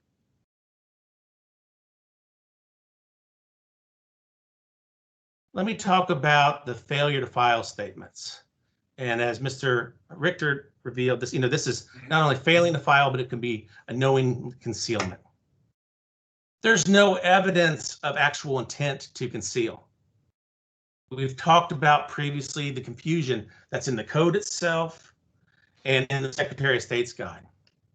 And I would have you also say, and Mr. Elkins pointed this out to me at one point, neither the Secretary of State or Board of Elections campaign finance training materials state that reports have to include bank statements and that they have to be balanced, that the bank statement has to be balanced against the campaign reports. That's not the requirement. It says they can be attached, but they just have to be verifiable by checks, if there's checks available, or paid invoices or some other payment. Nobody says you have to balance them against accounts. You should. It's a good campaign practice. With my many clients, I try to do that. Let me tell you, if we had to do it for every client, we would be in trouble. If we had to be in balance every single time, because in this modern day of particularly electronic contributions and electronic expenses, reconciling the two with payment of fees, et cetera, that sort of thing, and delayed payments can be exceedingly difficult to do. We'd be continually out of balance and in violation. But there's no intent to conceal or misrepresent, because when it became obvious that they thought there was an issue with his campaign account, he participated in the process. Perhaps more importantly, he self-identified the personal spending. The type of spending that the prosecutor highlighted as nefarious were like going out to restaurants or bars type of thing. I report those type of activities as normal campaign activities for candidates all the time because you're often entertaining your supporters. It's not unusual at all, or paying perhaps for dinner for your volunteers. And again, Mr. Elkins is an active political person. There's no effort to hide the bank statements. Mr. Elkins always provided bank statements, or checks, and other evidence as required. If you actually went back to look at the receipts that were given by the Board of Elections for his filings, they all checked that he had met the requirement for providing receipts, canceled checks, and then even some says bank statements. That happened with the pre-general 2015, post-general 2015, the semi-annual 2016, the annual 2016, the semi-annual 2017, the annual 2017, semi-annual 2018, and annual 2018. All checks saying Mr. Elkins, at the time he originally filed, met the requirements for filing the required documents. And then when they came later to say he hadn't or needed more evidence, he provided it to them. He cooperated with the Board of Elections and this commission. He provided all responses and requested all the requested documents. He did that by November 18th of 2019. He identified his personal spending.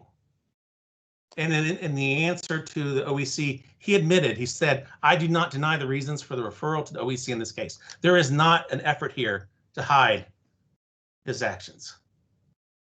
Let me talk too about this whole idea of what really happened here with this amendment process. I file amendments as a treasurer for multiple PACs and campaigns in the party all the time to correct errors. And the whole spirit of filing amendments is that you self-identify and correct, and that the Board of Elections or the Secretary of State or the FEC will work with you to do that. In this case, the Board of Elections requested materials because they had a suspicion that something was off. He provided those materials, self-identified, participated in what should have been an amendment process to resolve those through the auditing, and then they filed charges against him. We have to encourage treasurers and candidates to participate with Board of Elections in their inquiries, whether they be as serious as this one or minor, because otherwise people will start hiding things on purpose, and which we have no evidence of here. And I can tell you as a campaign treasurer, hiding things is an easy thing to do if you want to do it. I've fixed many reports where folks have done it. So we have to get past this idea that there's a gotcha process in this amendment procedure. I think I'll stop there, other than I think it again has to be stressed. Look at the way the dollars came in. Look at the way the dollars went out. They don't always match. I cannot represent to you, and I'm not trying to represent to you, that there was not one period where some dollars may have been used that were more than what Mr. Elkins had put in. But particularly look at that column 4, payments made by Elkins to the Elkins Committee, where he put in $49,000 in 2015 before hardly anything had gone out. And then think about what that means. That truly means, again, there aren't donor victims in this case. Donors weren't financing his lifestyle. He was financing his lifestyle, improperly doing that through his campaign committee, and didn't report it, but immediately fixed it when it was identified. So we're not putting all of this as a defense to, except particularly with regards to the $8,400 payment, as a defense, but more in explanation, clarification, and mitigation as you consider how to handle this case. Thank you. Thank you, Mr. Rupert. Questions of Mr. Rupert by the commission members? Mr. Rupert, does your client intend on testifying here today? Our preference was if you had questions for him to answer. I did not intend, because I didn't want to go through the whole process of, formal testimony by him. He's more than happy to participate if you have specific questions of him. Well, the reason I said it, you've said on multiple occasions he's here and he can explain. So my question is, do you intend on calling him to testify? I made him available to answer questions of the commission, and he was willing to do that. I do have to say, I have to be very careful in this because I don't know how this matter will be handled. And as you know, there is, for any potential violation of campaign finance, the potential for a criminal violation. So it's not my intent to put anything into the record that could possibly later prejudice Mr. Elkins. But given his spirit of cooperation, he wants to be available to answer questions. And I hope that explains our statement on that, our position on that. Well, what I don't want to do is start asking questions and then I'm pleading a fifth because that may lead to potential with prosecution. I don't disagree with that. And I think we're willing to, there's not many questions I can think of that he's not willing to answer, particularly given that most of the facts are contained within the stipulation or have been presented to in the pre-hearing memorandum. So I'm not opposed to it. I don't think Mr. Elkins is opposed to it. I'm just being cautious, sir. Well, and I would think that if we're going to ask the questions, I guess if you're going to put your client and allow him to testify, I think the first person who should be able to inquire would be Mr. Sims. I don't disagree. Okay. Mr. Rupert, I would like to just follow up on that if I can. Have you advised your client, though, of his Fifth Amendment rights and the potential for self-incrimination? And has he knowingly, intelligently, and voluntarily agreed to waive those rights today? I will let him answer that, but yes, we have discussed it. If you'd like to inquire of him whether he waives those, I will waive it to the extent I can, but I believe he has to make that waiver. He does, but you have at least, we can put on the record the fact that you've advised him of those rights and he understands those rights. And if he should answer questions, then we'll ask him whether or not he will waive that right. Yes, and I see from him nodding, I think he's in agreement with that. Okay, thank you. Are there any other questions right now by the commission members? Let's move back to Mr. Sims. Mr. Sims? Yes. Do you have anything that you would like to say in response to what you've heard? Very briefly, the comment was made that, this campaign fund has been open for an extended period of time, and that is true. However, it should be noted by the commissioners that the only years that have been audited extensively by the Cuyahoga County Board of Elections is 2015 through 2019. Years priors have not been audited, and they are not part of any complaint that has been filed with the Ohio Elections Commission at this time. So the assertion that the other years have a clean bill of health as a misstatement fact. The other thing I would like to point out, Mr. Rupert and Mayor Elkins, through their presentation this morning, said he thought he would have an opponent. And that is the reason for the $8,400 expenditure on April 23rd of 2019 by the committee that paid the executive targeting and consulting LLC, which is owned by Mayor Elkins. However, ladies and gentlemen, I would ask the commission to take these facts into consideration when deliberating on this $8,400 payment. In February 4th of 2019, party candidates had to file their petitions with the Cuyahoga County Board of Elections. What does that mean, ladies and gentlemen? Mayor Elkins would have known after the February 4th of 2019 filing deadline of party candidates is that whether he had a candidate that was either going to run against him in the 2019 primary or in the general election as a party candidate of the opposition party. In addition, ladies and gentlemen, February 23rd of 2019 was the filing deadline, ladies and gentlemen, for any write-in candidate for the mayor of Newburgh Heights. So again, he would have known after February 23rd of 2019 whether he would have had a candidate that was a write-in candidate. But when does the expenditure occur? It occurs in April of 2019, months after the fact that he had knowledge or would have had knowledge of whether he had in fact a candidate that was going to run against him for mayor in 2019. So this assertion that he thought he was going to have an opponent is just not accurate. That's all. Let me answer that. I need to answer that because this again shows a lack of knowledge of how campaigns work by some folks involved in this.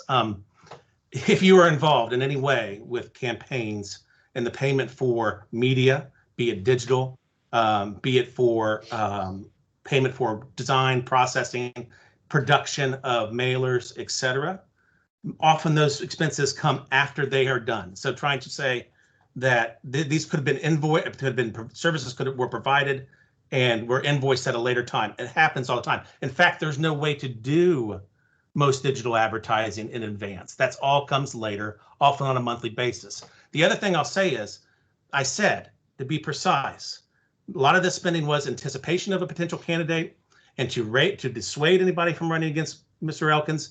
And the other proper use is for him to advertise himself as a candidate, whether he has opposition or not. There's nothing which says you can't spend campaign funds if you don't have an opponent. We see it done all the time. We see it done all the time. Why do campaigns build up huge war chests? We do this all the time. The second thing is, again, he's raising his profile as an active member of the Democratic Party. And this commission, respectfully, does not, nor does the prosecutor, get to decide what is a smart use of campaign funds or is what is not, so long as those are legitimate, verifiable, ordinary expenses. And the type of things he was paying himself, just like his other clients were, who paid him the $27,000 for services similar to this, they knew that these were proper, verifiable campaign expenses. So the second guessing of why he did it is not even really relevant. The question is, was it proper? And in this case, it was.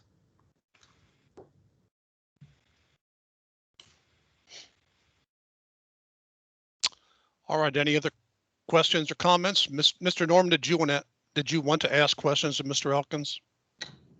Well, as I said, I think it would be appropriate if it was going to be inquiry of him first to go to Mr. Sims, as because I believe they are prosecuting this matter. So I would defer to Mr. Sims whether he intends to call and whether or not Mr. Elkins is going to plead the fifth. I don't think I'm in a position to start that process. Okay, Mr. Sims, are there any questions that need to be asked that you'd like to ask of Mr. Elkins? Because if there are, we're going to have him sworn. Mr. Sims, you're muted. Thank you. Thank you, Commissioner. I do not have any direct questions at this point. I think we've laid out the scenario.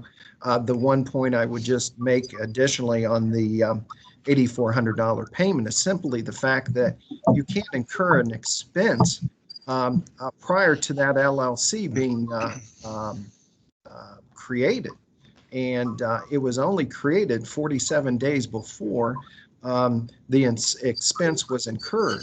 So, and again, it's well after the fact for both the filing deadline for a party candidate and the filing deadline for a write-in candidate. You know, I've been at this game for a long time, 36 years.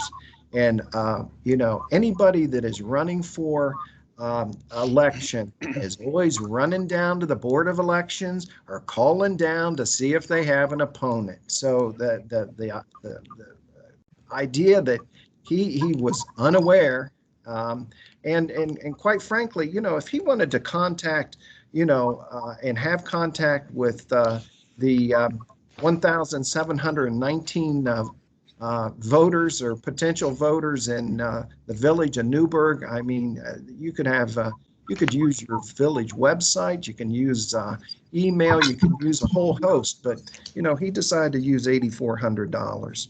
That's all I have to say on the matter. Thank you, Mr. Sims. All right.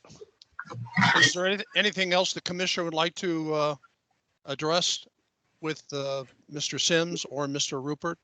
Mr. Rupert, this is Scott Orman. Mr. Rupert, when did your client first become a political candidate or hold a political office? I cannot answer that. I mean, Mr. Elkins can answer that. Well, I know his first violation before the Elections Commission was in 2004. So some 15 years before they started doing the audit of the account. Has he been a politician most of that time? Trevor, go ahead and answer that question. Just a moment. Just a moment. He's going to have to be sworn in. Sworn in, I'm sorry. Mr. Okay. Executive Director, would you please swear in Mr. Elkins?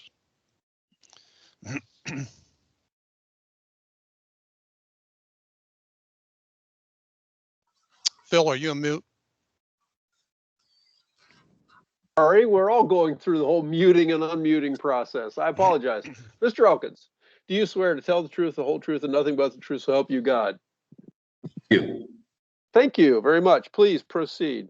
But just a moment, Mr. Elkins, I just want to make an inquiry here. I raised the issue a little bit earlier of your Fifth Amendment rights against self-incrimination. And I'm assuming by your willingness to answer the questions this morning that you've been advised by your counsel against your self-incrimination rights under the Fifth Amendment, and that in testifying this morning, you're knowingly, intelligently, and voluntarily waiving those Fifth Amendment rights of self-incrimination as provided to you by the Constitution. Is that true? Yes, sir, I am aware of those. And you're willingly and waiving those rights. Okay. Okay. Thank you. Go ahead, Scott. Mr. Elkins, when did you first hold public office? I ran for my first public office in Ohio. I was elected in 2005. Well, I note that you had a violation that came before the Ohio Elections Commission in 2004. Yes, sir. I ran in the primary for state representative in 2004. So I think that was those violations related to timing and the timely filing of reports. And the way you answered the question sounds to me like you held public office somewhere before you started running for office in the state of Ohio. Sir, I'm originally from New York, and I served a 2-year time frame as a member of the Board of Election, as the member of the school board in the community that I grew up in New York. From 2004 until 2019, have you consistently run for political office or held political office? Sir, I've run a number of times. The brief period in 2007 of not being in office. I'm sorry, sir. During the course of running these campaigns and doing things, you knew that your campaign finances were supposed to be held separately and treated differently than your own personal accounts. Is that fair? I did not know that, or I would not have committed this violation. So are you telling me that between the time period of 2004 and 2015, you could have been using your campaign funds for personal use like you have between the period of 2015 and 2019 to which you've stipulated? No, sir, I'm not telling you that. What are you telling me then? What I'm telling you is I was not aware when I was filing my reports in 2015, 16, 17, 18, 19, that the banking statement had to match exactly the campaign finance report, is what I'm saying. That was not my question. My question went to using your campaign funds for personal use. And you did that, you stipulated between 2015 and 2019 that you did it some 650 times. Are you telling me before 2015 you didn't know that you couldn't use campaign funds for personal use? No, sir. What I'm saying is I used my bank account and I reported all campaign reports. I did, and as I noted, and Mr. Rupert admitted, or noted that I admitted, I did use my bank account for personal use, but I was not using campaign funds for personal use. Well, you're using I understand the distinction in the rule now, but I did not then. Are you telling me that between 2004 and 2015, you would have operated in the same fashion as you did between 2015 and 2019? No, sir. And why the change then in 2015 to 2019? As Mr. Rupert mentioned, in 2015, what was happening is we were, the village council in 2013, I believe, 12, something like that, moved the mayor's position of Newburgh Heights from a part-time position to a full-time position. We were expecting an opponent in 2015 for mayor. So we put a bunch of money into the campaign account expecting to have an opponent in 2015. That did not occur. And as a result, because that money was then spent as, we didn't use it for campaign expenses, and we decided to use it, and I didn't file it because it wasn't campaign related. So in 2015, that's why we put a large amount of money in, and I started using the account and developed that bad habit. Well, Mr. Elkins, I really struggle with somebody who stipulates that they've used their campaign account some 650 times for personal use, when you could have just used your own personal funds to pay for going to the bar, buying liquor, or getting your haircut. Somebody who is not a newbie to being involved in the politics. And so I guess my question is between 2004 and 2015, did you not understand that there was a separation between campaign accounts and your own personal finances? Is that what you're telling us? No, sir, I didn't say that. All right, so you do acknowledge then for some 15 years before this investigation really is focusing on 5 years, you knew that campaign funds were for campaign and personal finances were for personal, correct? Of course, I think everybody understands that, but I wasn't using campaign funds for personal reasons. Well, you stipulated to at least 650 violations, correct? Again, I think my attorney has noted, and my position is that those weren't campaign funds. Those weren't used for campaign purposes, and I didn't use campaign funds. Those were, I understand the point you're making. What I'm saying is I didn't use campaign money. I was using personal money that I put into the bank account, and I commingled the bank account is what I did. I understand what you're asking me, and the answer is I didn't use campaign money for those reasons. You're using money from the campaign account, correct? The I'm money went using into the money campaign account and was spent for personal reasons. The bank account, correct. Sir, you've been before this commission on a number of occasions, and I note that at least on 5 occasions, you've never paid your fines. Is there a reason? It's not accurate, Mr. Richter. I think you can point that out. All my fines have been paid.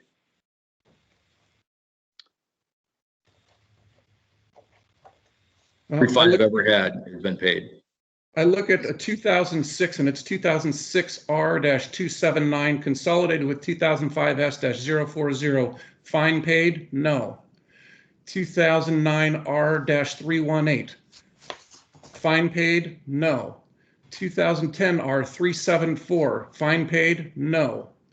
2011 R-380. Fine paid? No.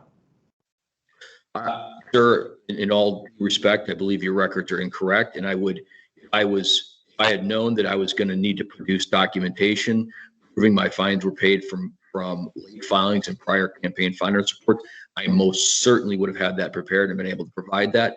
In fact, at one point, there was an email exchange between Mr. Richter and I where I was contacted by the Ohio Attorney General's office for collection purposes and was alarmed by that because it was a miscommunication. I did pay a fine. I want to say it was $800, cover those issues that you're talking about. So I'm not familiar with why or don't know why your records indicate my fines weren't paid, or they were in fact paid.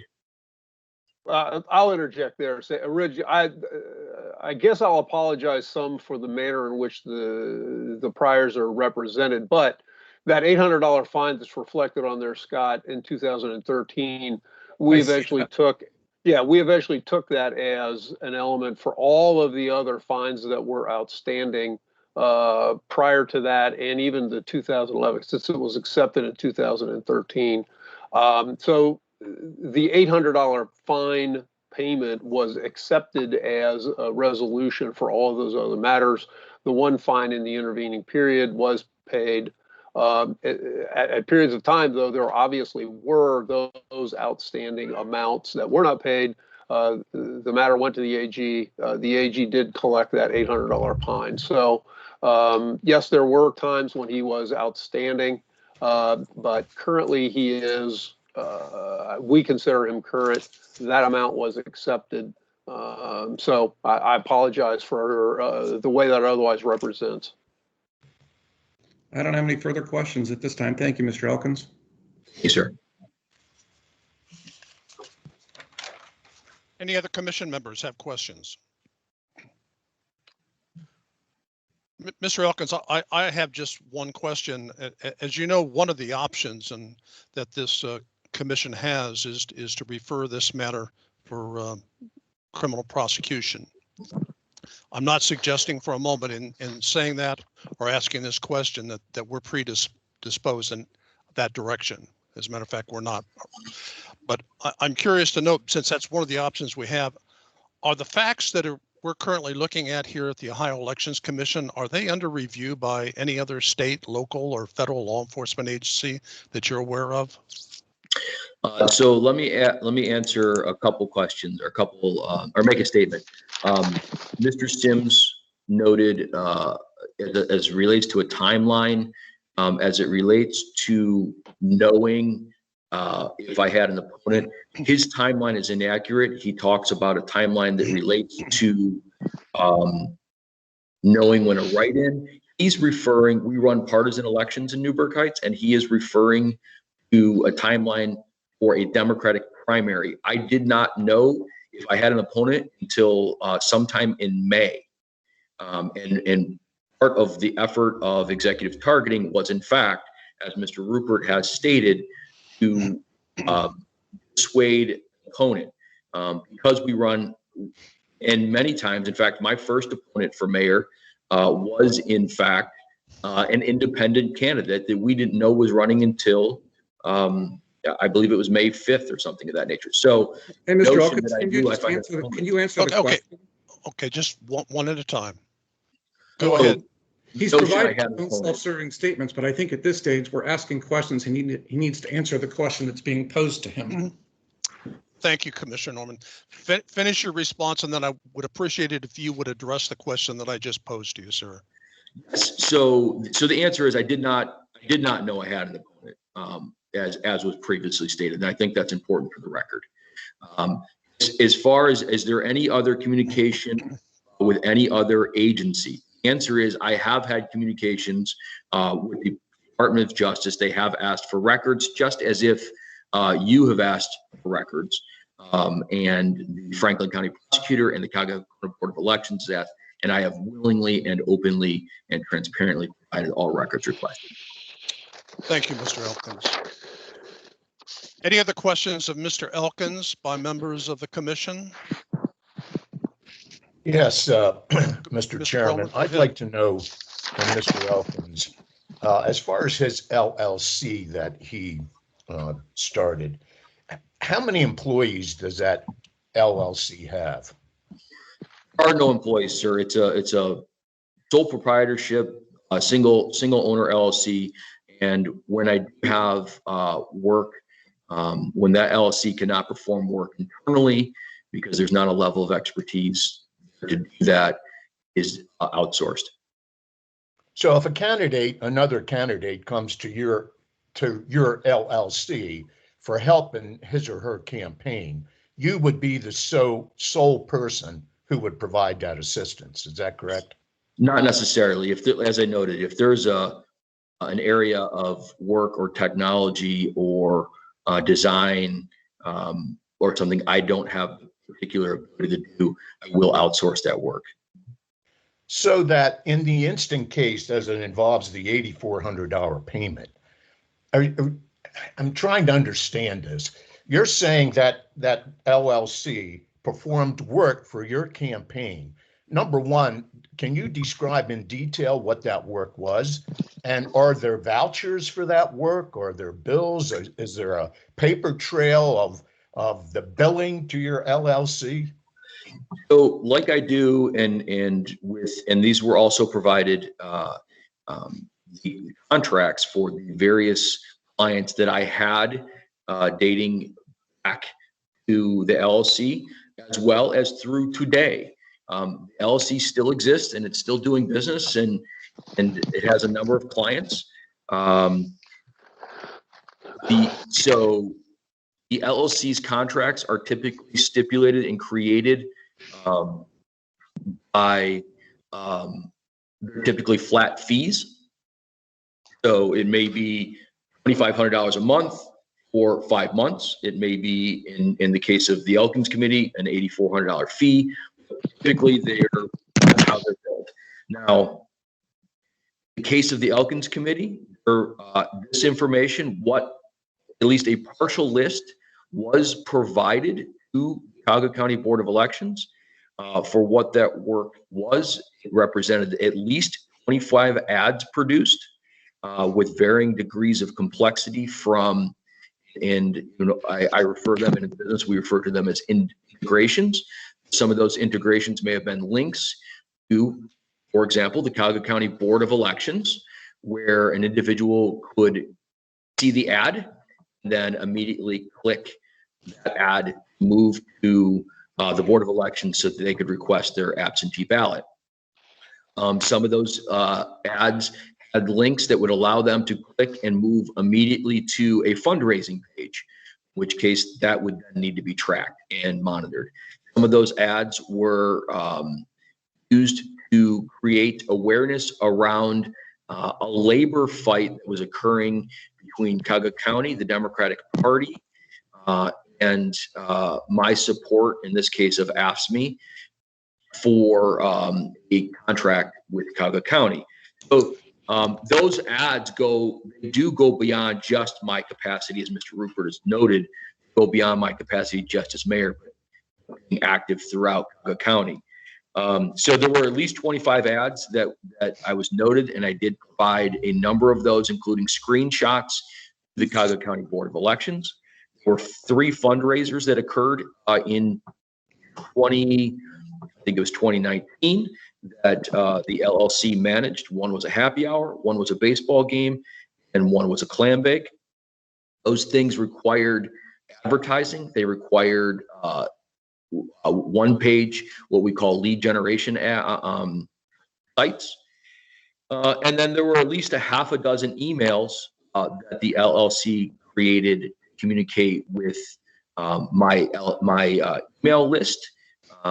As an example, my email list is about 25,000 individuals. It's far more robust than most elected officials in Cuyahoga County, and in fact, some congressional candidates. I am very active in communicating with my constituency here in Newburgh Heights and beyond. So There was literature designed, there were t-shirts designed. So there was a robust amount of work that was done by executive targeting on behalf of the Elkins Committee. So I guess, thank you for that, but I have one last question. So you're saying before the $8,400 was dispersed from your campaign fund, you were able to produce for the Board of Elections verifiable evidence of why that money was spent, where it was spent, on what it was spent. Is that correct? Yes, sir. That was provided with the Board of Elections. They have literal screenshots. The Board of Elections was provided with literal screenshots of ads from my Facebook page showing the ads as just an example of work, as well as a listing of the ads of the work, identifying ad production, CRM management, and that type of thing. It was provided to the Board of Elections. And you're saying the screenshots and whatever else you provided, the ads, covered the full scope of the $8,400. Is that what you're saying? No, sir, because the $8,400 was essentially to run the campaign for the entire year. So when the board first asked me for what that expenditure was for, it didn't encompass the entire year. It only encompassed, the first few months of the campaign. It was still significant. It was still a significant number of advertisements and ads that were, in fact, provided to the Board of Elections. I think at the time I answered the question, I think it was 20 some ads at that point. Mr. Chairman, I have a question. I'm struggling with this notion of when you are a candidate and when you are the LLC. Candidates, having been a former candidate, candidates provide assistance to their campaign on a daily basis, but we don't get paid for that. And I guess my question goes to appearances of impropriety of being a candidate for Newburgh Heights, which is a small community, and paying yourself for a year as the LLC to provide services to your campaign. Do you think it would have been wiser to contract that service out to someone else as opposed to yourself? So that is the question I've been asked. It is a fair question. And it is, in hindsight and in retrospect, you will see in my 2020 report, I view myself as a candidate all the time, not just in election years, because I am active throughout the county, and I do have had the potential to run for other offices. To answer the question, you'll see by my 2020 annual report, in hindsight, I did not repeat that expenditure through the LLC, because if I had known that it was going to be considered improper, I wouldn't have done it in the first place. But I did not know that it was improper. I don't think it's improper. I think it's completely legitimate. It is a service. I can certainly see why it is considered a problem for some people, because there is a distinction. However, it is, in my view, it was a completely legitimate practice. And quite frankly, I think it's fair to provide that service. I find it, Mr. Chair, I find it hard to understand how a candidate for office allows their business to provide the service for that office. I know that our campaign finance law allows for family members, and again, it has to be documented and it has to be fair market value. But that's totally different, because as you said, you don't see yourself turning off the candidate for that office at any point in time, even after you're elected to the office and you're serving in the office. But then that goes to constantly paying yourself, whether you're the candidate or whether you're serving in the office, to provide the service that many of us have provided for free because we want to get elected. So I think, you probably need to take a look at that in the future, certainly, and particularly when your community, your office is so small. You've got a small burg in the state of Ohio. Some of us have run for office representing 800,000+ people and never paid ourselves for the service of campaigning. It's just very difficult for me to understand how we would believe that was a legitimate use of your campaign funds. Ma'am, let me maybe make two statements. First of all, I did not pay myself. My campaign committee paid an LLC. So there was no direct payment to me, Trevor Elkins. I think that's an important distinction. In addition, I understand that the Newburgh Heights population is about 1,000 or so. The community is small. It is a full-time position with a full-time salary and benefits. And in addition to that, I am consistently working, as Mr. Rupert has noted, to elevate my profile and position, because you never know what the future is going to hold. I can appreciate your point.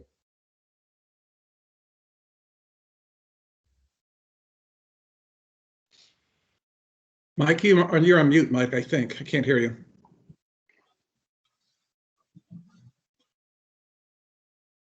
You're still on mute. We can't hear you, Mike.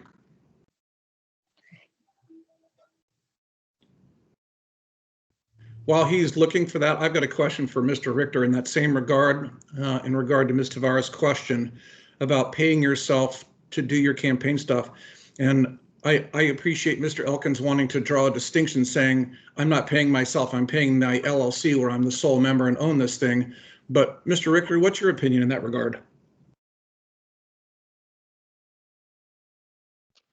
I remember to take myself off of mute. In and of itself, as long as there's fair market value and work presented, there isn't anything in the statutes that prevent it. I don't know that you could argue that there's a differentiation when there's, to me at least, when there's an LLC and the only person responsible for the LLC is the person who's making the payment. I mean, you're certainly welcome to argue with me about that. Mr. Rupert may, Mr. Elkins may, but it's a difference without a distinction at one level, in my opinion. Yeah, the LLC is certainly doing some work for other folks, but when you're doing it for yourself, there certainly is an appearance that it is payment to oneself. And so I don't see that as a difference, but again, I don't know that the statute specifically prevent it. Mr. Chairman, if I could, Executive Director, I would point out that there's a great many, and there is a distinction a bit here because we're talking about services and others, but it's not uncommon for Ohio campaign committees to reimburse, for example, their candidates' law firms for office space for a candidate, right? That happens all the time, and as we know, most law firms are partnerships, so there's a monetary interest there. There is a mechanism for reimbursement of cars. There's a mechanism for travel and other things like that. So it's not unusual. And the other thing I will point out here is Mr. Elkins has talked about the need to pay for subcontractors when necessary, as well as the cost of these ads, et cetera. It is very clear that if he had incurred those costs individually, he could sought reimbursement from the campaign for those type of costs. The only thing that's really an issue here is, can Mr. Elkins provide a service himself for any fee, whether it's fair market value that's paid for by the campaign. And, you know, again, federal law not only allows for the payment of relatives to be campaign managers, et cetera, it also allows for the payment of candidates themselves a salary, so long as it is the lesser of their previous salary or the salary they would have as, for example, a member of Congress. So the idea, I agree, it is not one that the public would be very fond of. I always dissuade my clients from doing it.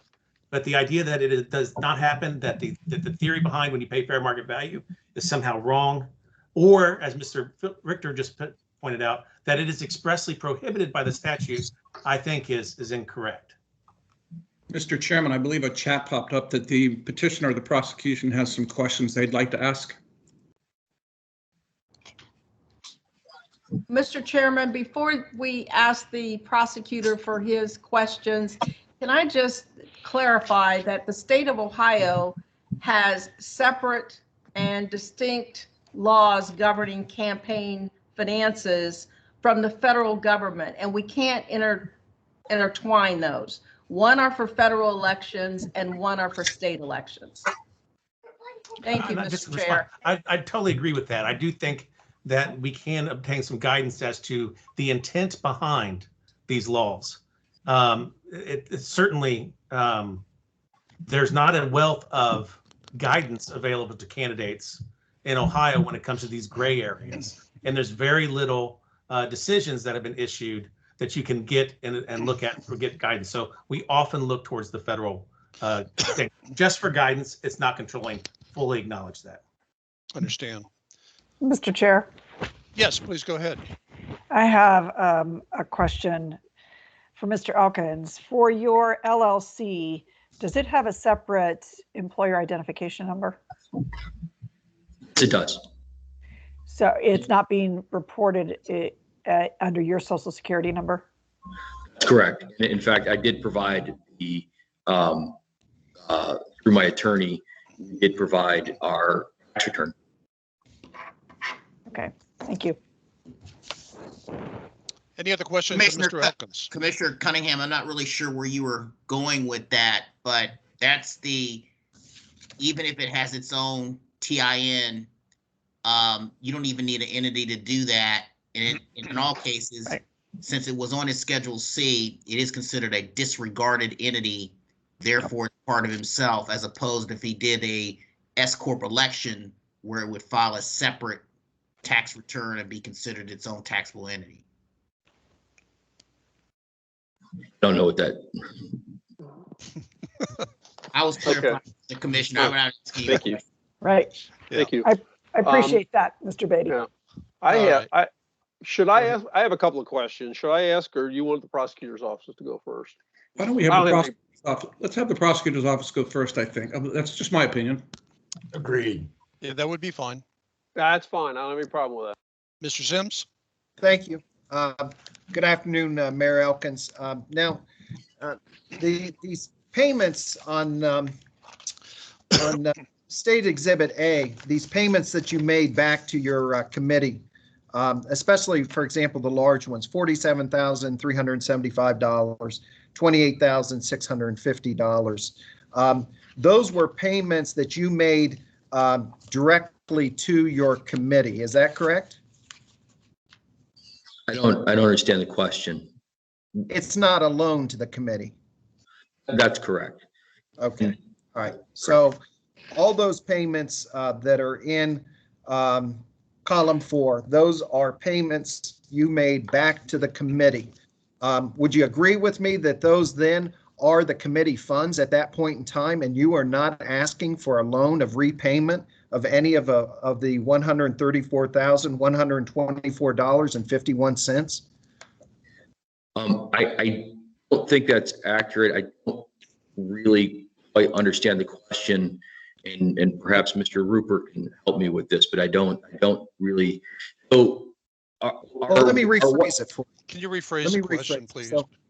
So when you paid into your campaign account $134,124.51, over this 5-year period, you did not intend for any of that to be repaid back to you, correct?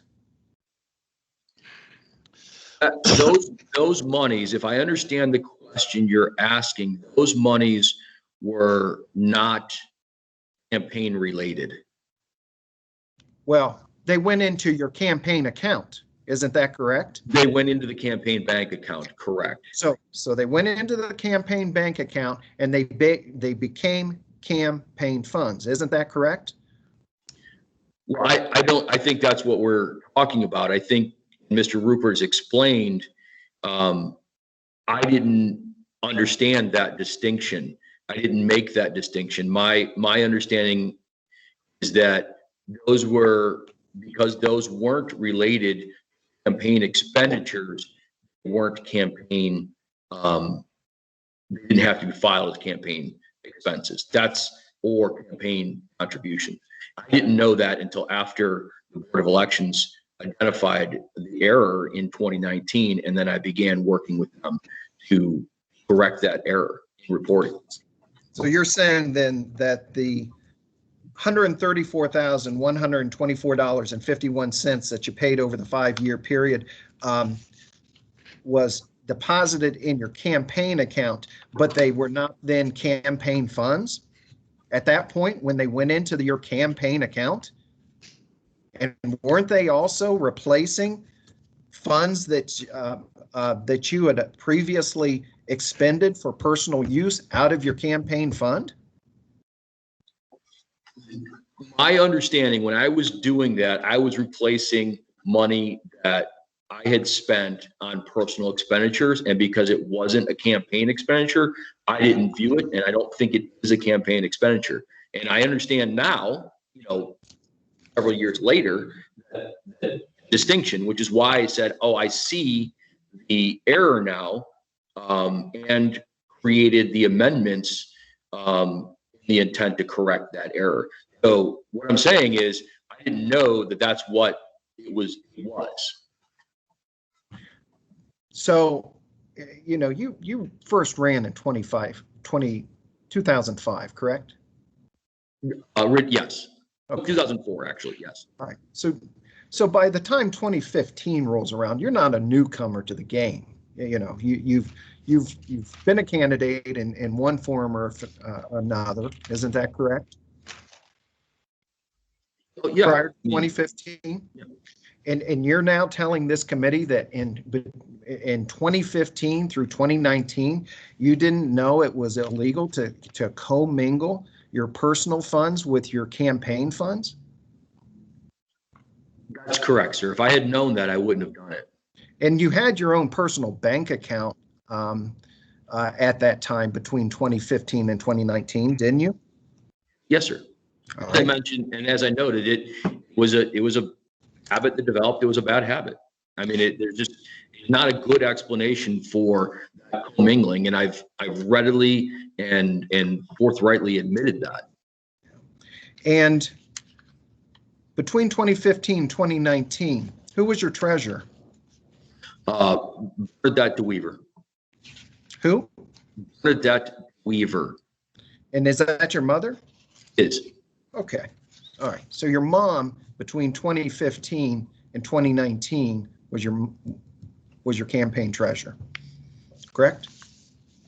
Yes. All right. All right. So you say you didn't realize you couldn't commingle funds, and then in between the dates of March of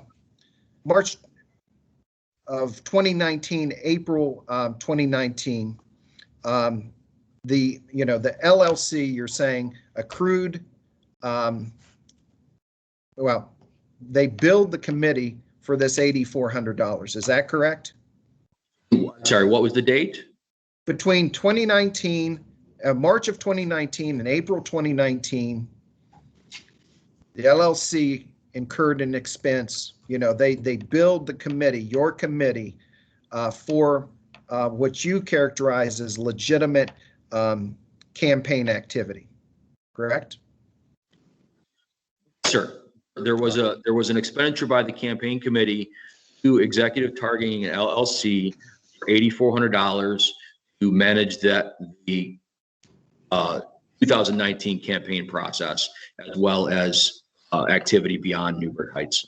And you said that somebody, that a campaign worker paid the LLC.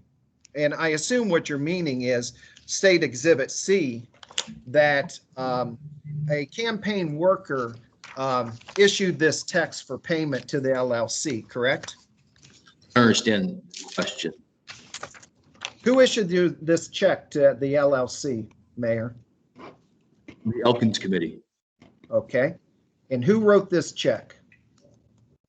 Well, it looks like, if I can see it, it looks like the Elkins Committee, and I signed it as the bank holder for the Elkins Committee.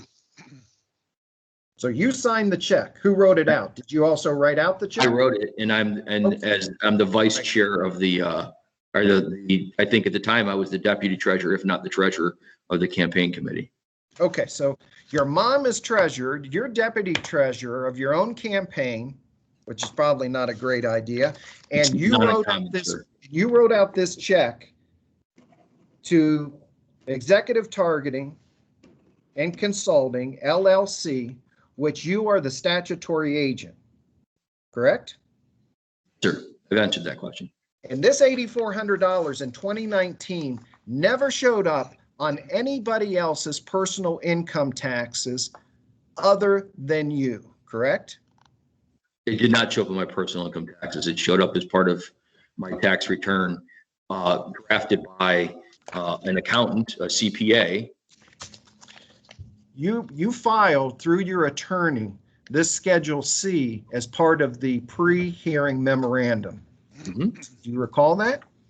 Sure. And this is your Schedule C of your own personal federal income taxes, correct?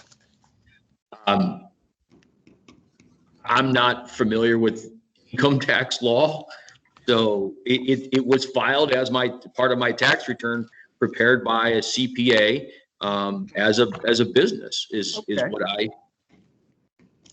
Says here in under A, principal business or profession including product or services, consulting. Part C, business name, executive targeting and consulting. But it also says, do you recall what it says the name of the proprietor is? Meaning the business owner who's receiving all the income from Executive Targeting LLC. Do you recall what the name of the proprietor is? Executive Targeting and Consulting LLC. No, it says Trevor E. K. Elkins. That's you, isn't it? Correct. I'm the owner of that company. Yes. Yeah. All right. All right. Yeah, so I think we've established that the money, $8,400, did go to you, correct? Went to the LLC, sir. And you benefited from it personally, didn't you? Just as any attorney that's running for office benefits personally when they file when they get rent payments for their campaign in the same way. Let's be honest here, Mayor. You didn't set up this LLC as mayor. You set it up as a individual business person so you could do political consulting. Isn't that the fact? That is what the LLC does, sir. Yeah, that's what you do, right? Well, I'm a mayor, but that is a side business, sir. Well.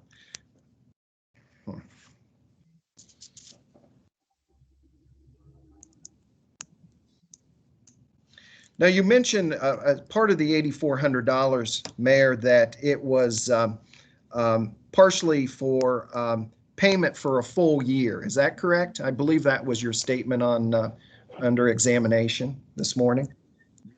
So the intent was originally that it would manage the campaign for the primary. As you noted, I did not have a primary opponent, and as a result, it was determined would be the entire year's campaign. So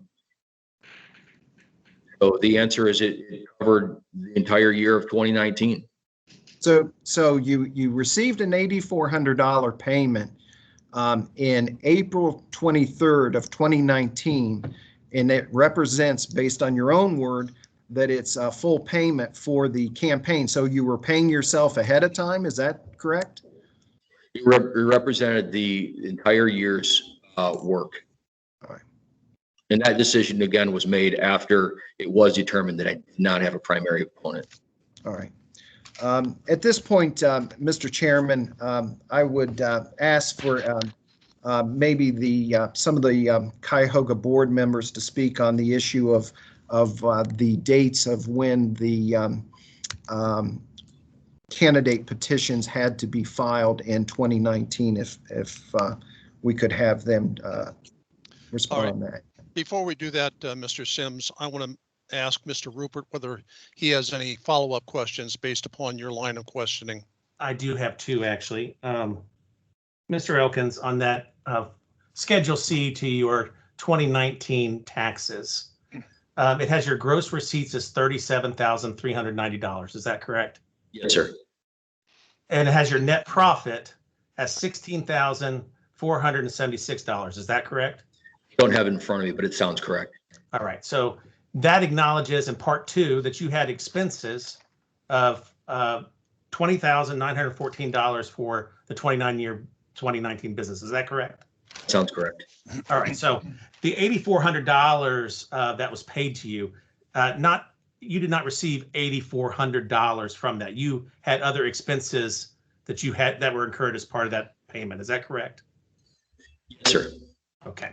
Second, with regards to your payment of the overtime from 2015 to 2019, where you paid the dollars back into the committee, let's put it that way. Back into is not a correct representation when you've actually prepaid for the first two payments. But would you agree with me that if you had listed those individual payments into the bank account as loans to the committee, you would be entitled to repayment of all of those amounts? Is that correct?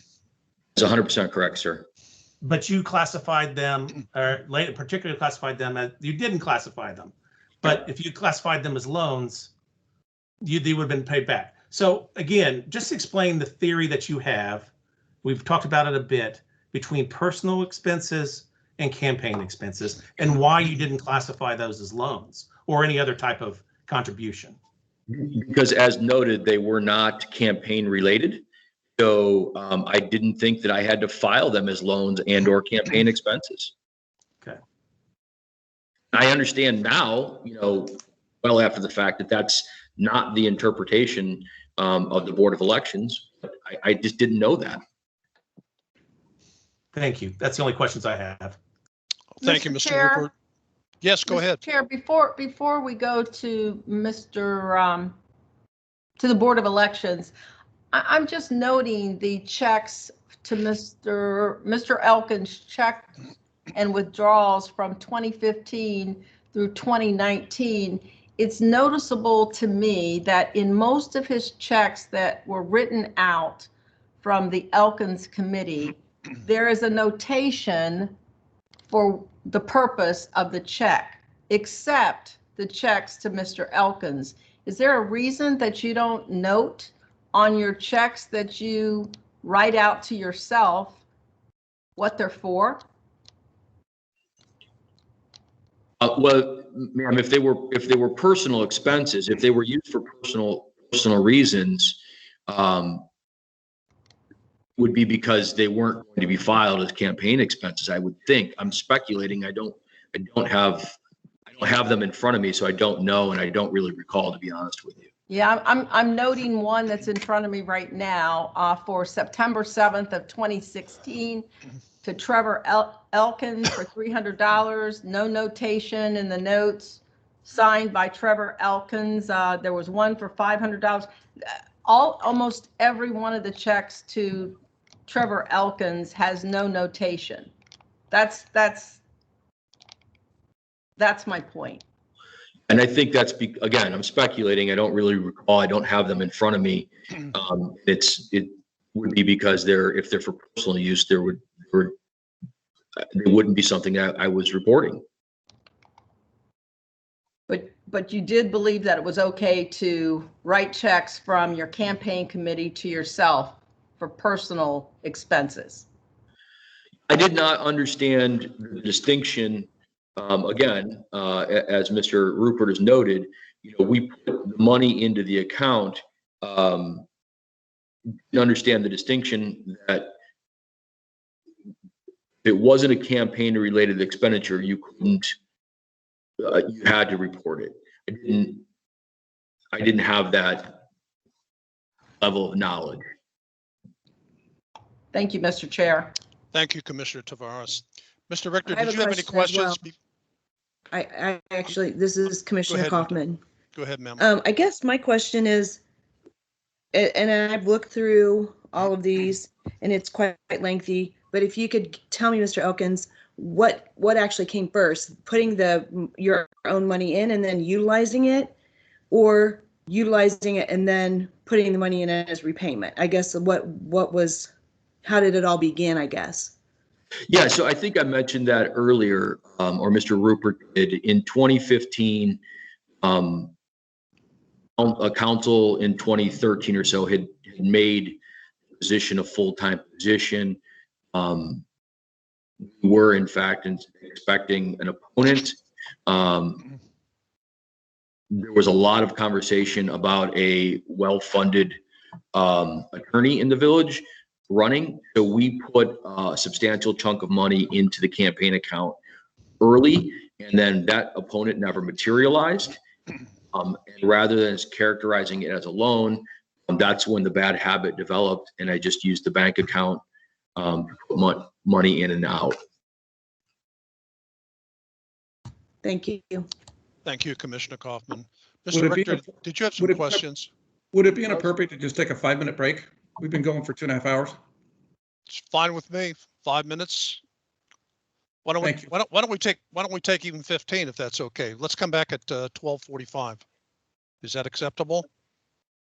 All right, we're going to stand in recess until 12:45.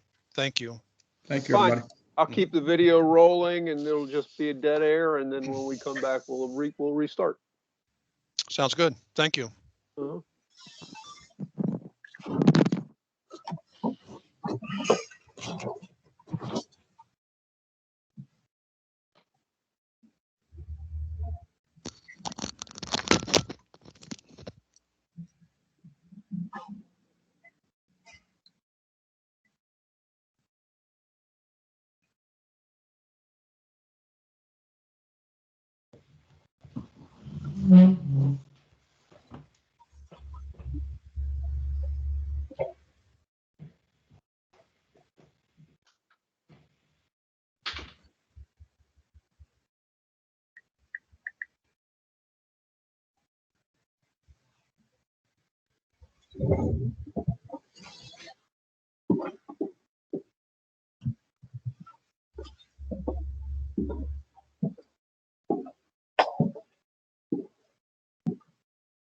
Yeah,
Charlotta, where is your beach scene? It looks like Costa Rica.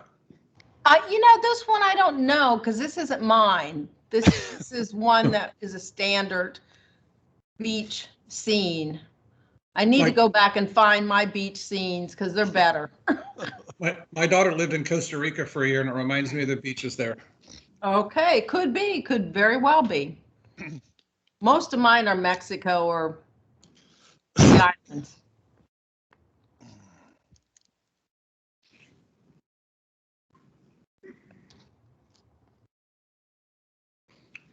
Well, I went out and got some raisins. I got an apple that was in the common area of our kitchen here at the office, and I bit into it. It was soft. I like crunchy apples, so I had to throw it away. I went and grabbed some hummus. Oh, that's good. Well, I haven't had raisins in a long time. I like them plain. I don't like them in a cookie or cake or anything. How about in cereal? No. Raisins by themselves. That's it. I just remember being a kid growing up in Southern California. My mom would put a box of the Sunkist raisins in my lunch almost daily. That's what I used to have in my lunch too. Brings back fond memories.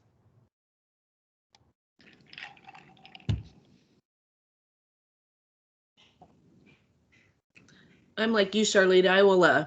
I'll pay extra for a crunchy apple. I cannot stand I like those Gala apples. Oh yeah. Yeah, I like the Honey Crisp. Yeah, those are good too. Yeah. They're expensive though, so that's like a splurge, so. Not when you live with a vegan. Yeah. It's probably just the way it is, right? Well, she's now at an apartment, but for a year she was home, and it was like not another meal of just vegetables. Sometimes that's refreshing, though. Yeah, but not every day. Like, I went the other day, Sunday, and I had no meat, and I was by the end of the day, I was like, oh, this is really actually pretty nice. But then Monday, I was right back at it. Chicken and steak. Phil, how's the vacation? I am off mute. Cool. It's been very nice. It's been very nice. The weather down here, it was rainy on Sunday, but other than that, the weather's really been pretty good. Not real hot, a little chilly in the morning, but then as the day goes on, pretty good. So it's been nice. Well, I'm sitting here and it's really hot. We have not, since we've been here, we've not turned the air conditioning on, and it's like approaching 90. Whoa. Yeah. So how is it? Is it comfortable or not in your place then, even if you don't have AC on? We have not had an occasion to turn it on because it's been getting cool at night. And generally, when I'm not in a commission hearing or some type of hearing, the doors are open and we get a nice breeze all the way from the front to the back, so it's not so bad. But since I'm doing this, my door is closed, and it feels like it's heating up a little bit. And you've got that tie and jacket on as well. Yes. I do that every day. This is regular campaign. This is regular vacation wear for me down here. You know, I always go around like this. I'm not going to stand up. Yeah, no, when I was upstairs with everybody, then I came downstairs to get dressed like this. And when I walk back out, my daughter-in-law sees me and it's like, whoa, there's vacation wear. All right, one more minute.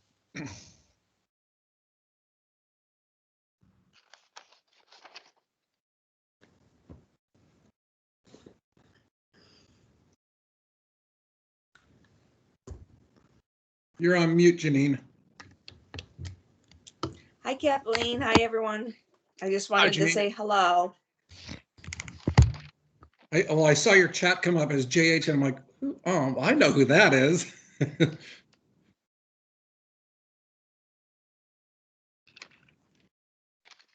Bill, have you talked to Miss Betty lately? About a week and a half ago. Yeah, she's doing pretty good. She's generally enjoying herself. Her grandchildren aren't driving her too crazy. You know, which for her is a pretty good thing. Because she has some she's just got the typical array of little kids around, and she's primarily responsible for her daughter's kids.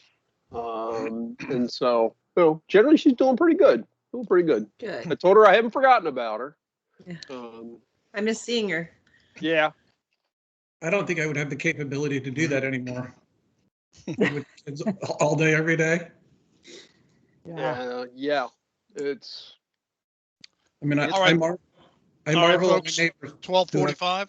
Time to go back on the record. Let's do it. Is Mary Elkins? I'm stepping away for 1 second. Just gotta close the door.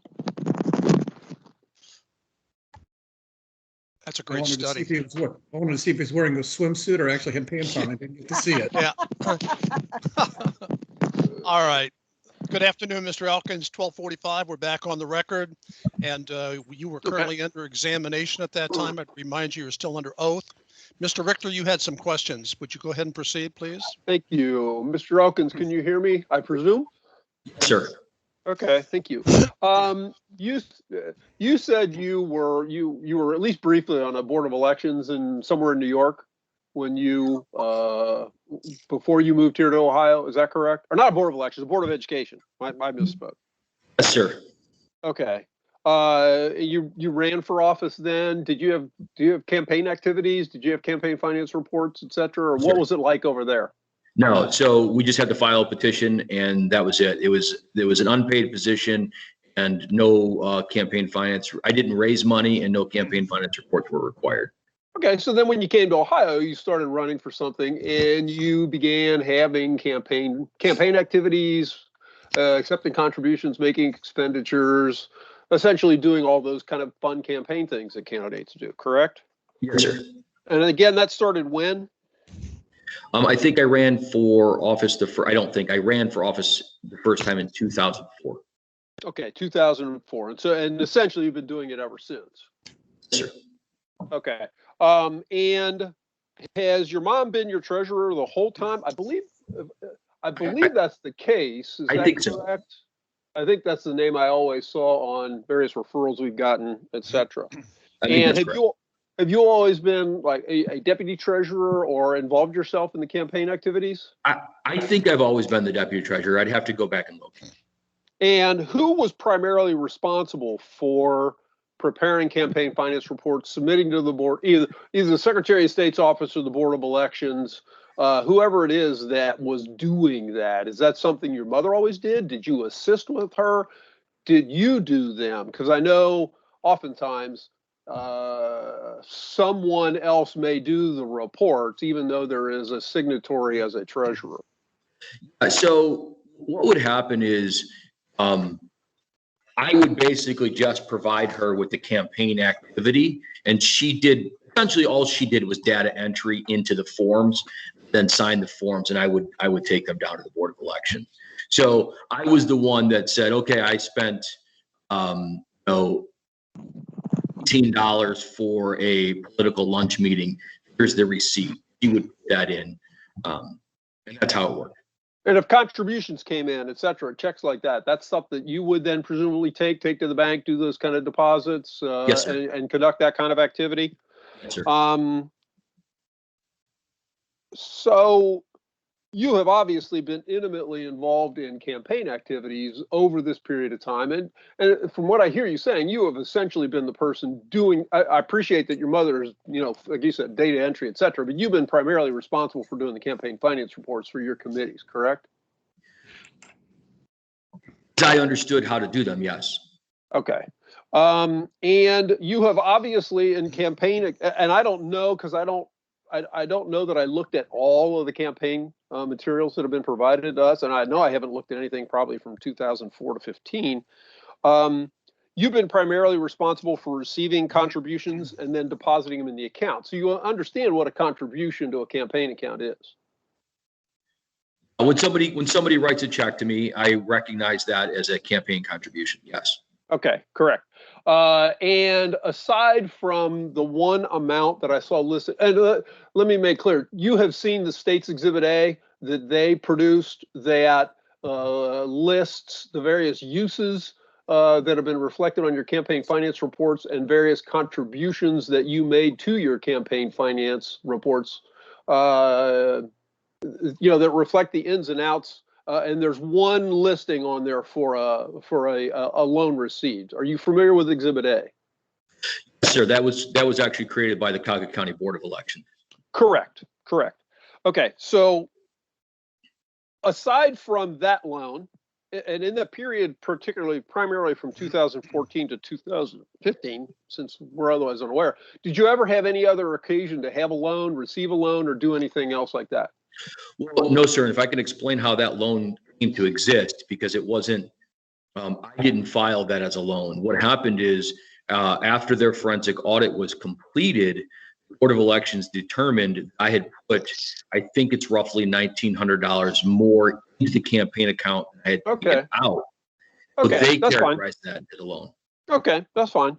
Have you ever had an interest or a desire to have any kind of loans to your campaign account? Or has it just been something that you've always you had money, you made it available to your campaign account? I don't follow the question.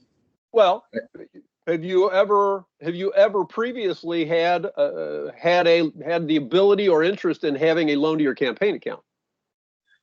No, sir. I don't think so. Okay. So you've always treated all the funds coming into the account as essentially as a contribution. Any funds related to the campaign that weren't related to my personal activity, yes, sir. Well, when you say that, though, money going into a campaign account a campaign contribution, and isn't it campaign funds? I understand that distinction now. I did not then. How did you not understand it then? Because contributions are contributions, and when you receive that check from, Joe Jones, who's your buddy down the street, or Sally Smith, and they're making that payment to you, and it goes into your campaign account, that's a contribution.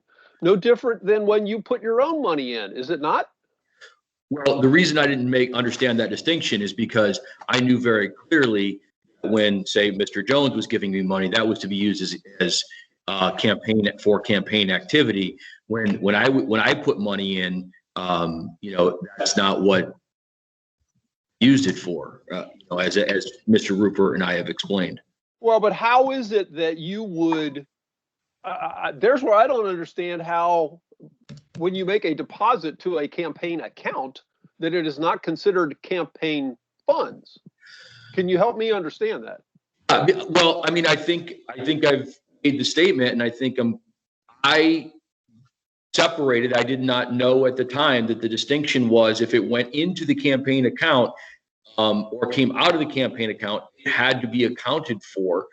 Campaign bank account. Let me be clear: the separation between the filings and the bank account itself.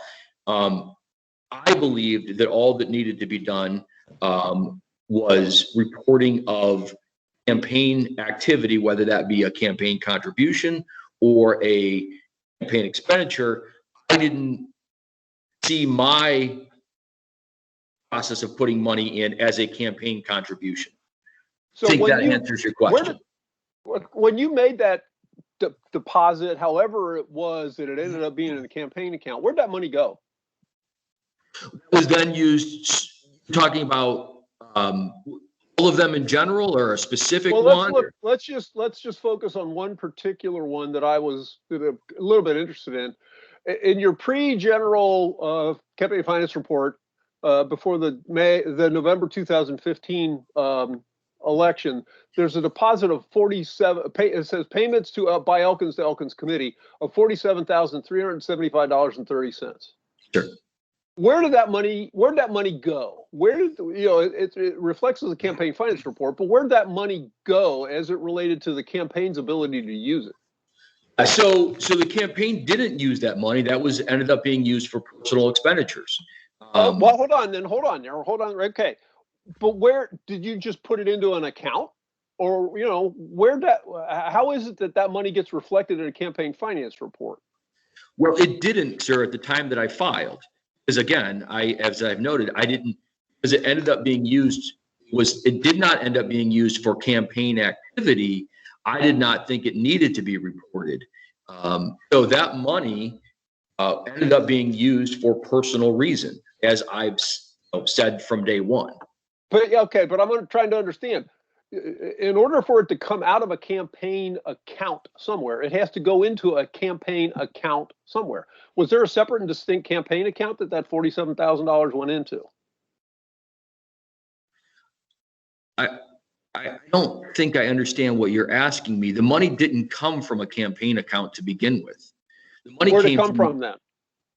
It came from, as Mr. Rupert has noted, and I have stated, and we've provided the prosecutor's office, that came from money that my wife and I put into the account from our credit cards. Okay, but there you just said it. Your wife and you put into the account. What is the account about which you're speaking? Well, the account was the account that was used for campaign activity. So it's a campaign account. I'm not disputing that. Okay, but you used it for personal reasons.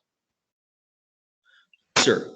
How is it that I'm not disputing that. Right, I understand. How is it that you didn't consider that just a contribution of monies then to the campaign account? I still am confused by how there wasn't a differentiation between money. Was there any other personal money involved in that, or did you just consider that campaign money?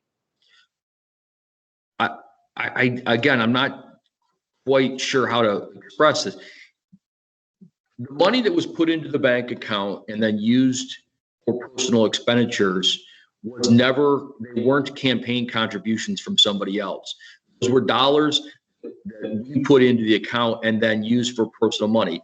And as I noted, I think one of the other commissioners asked, how did they get started? We thought we were going to have an opponent, and when we didn't, we decided to use that money.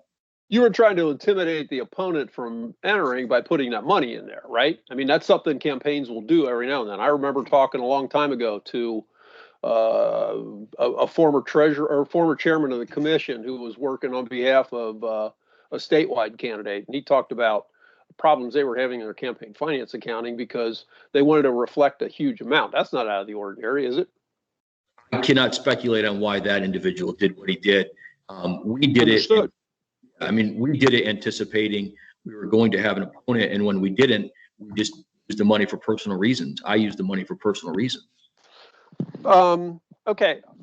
So did you have a separate and distinct personal bank account? Yes, sir, I've stated that. You did. But this money, at least the original 47,000 was put into a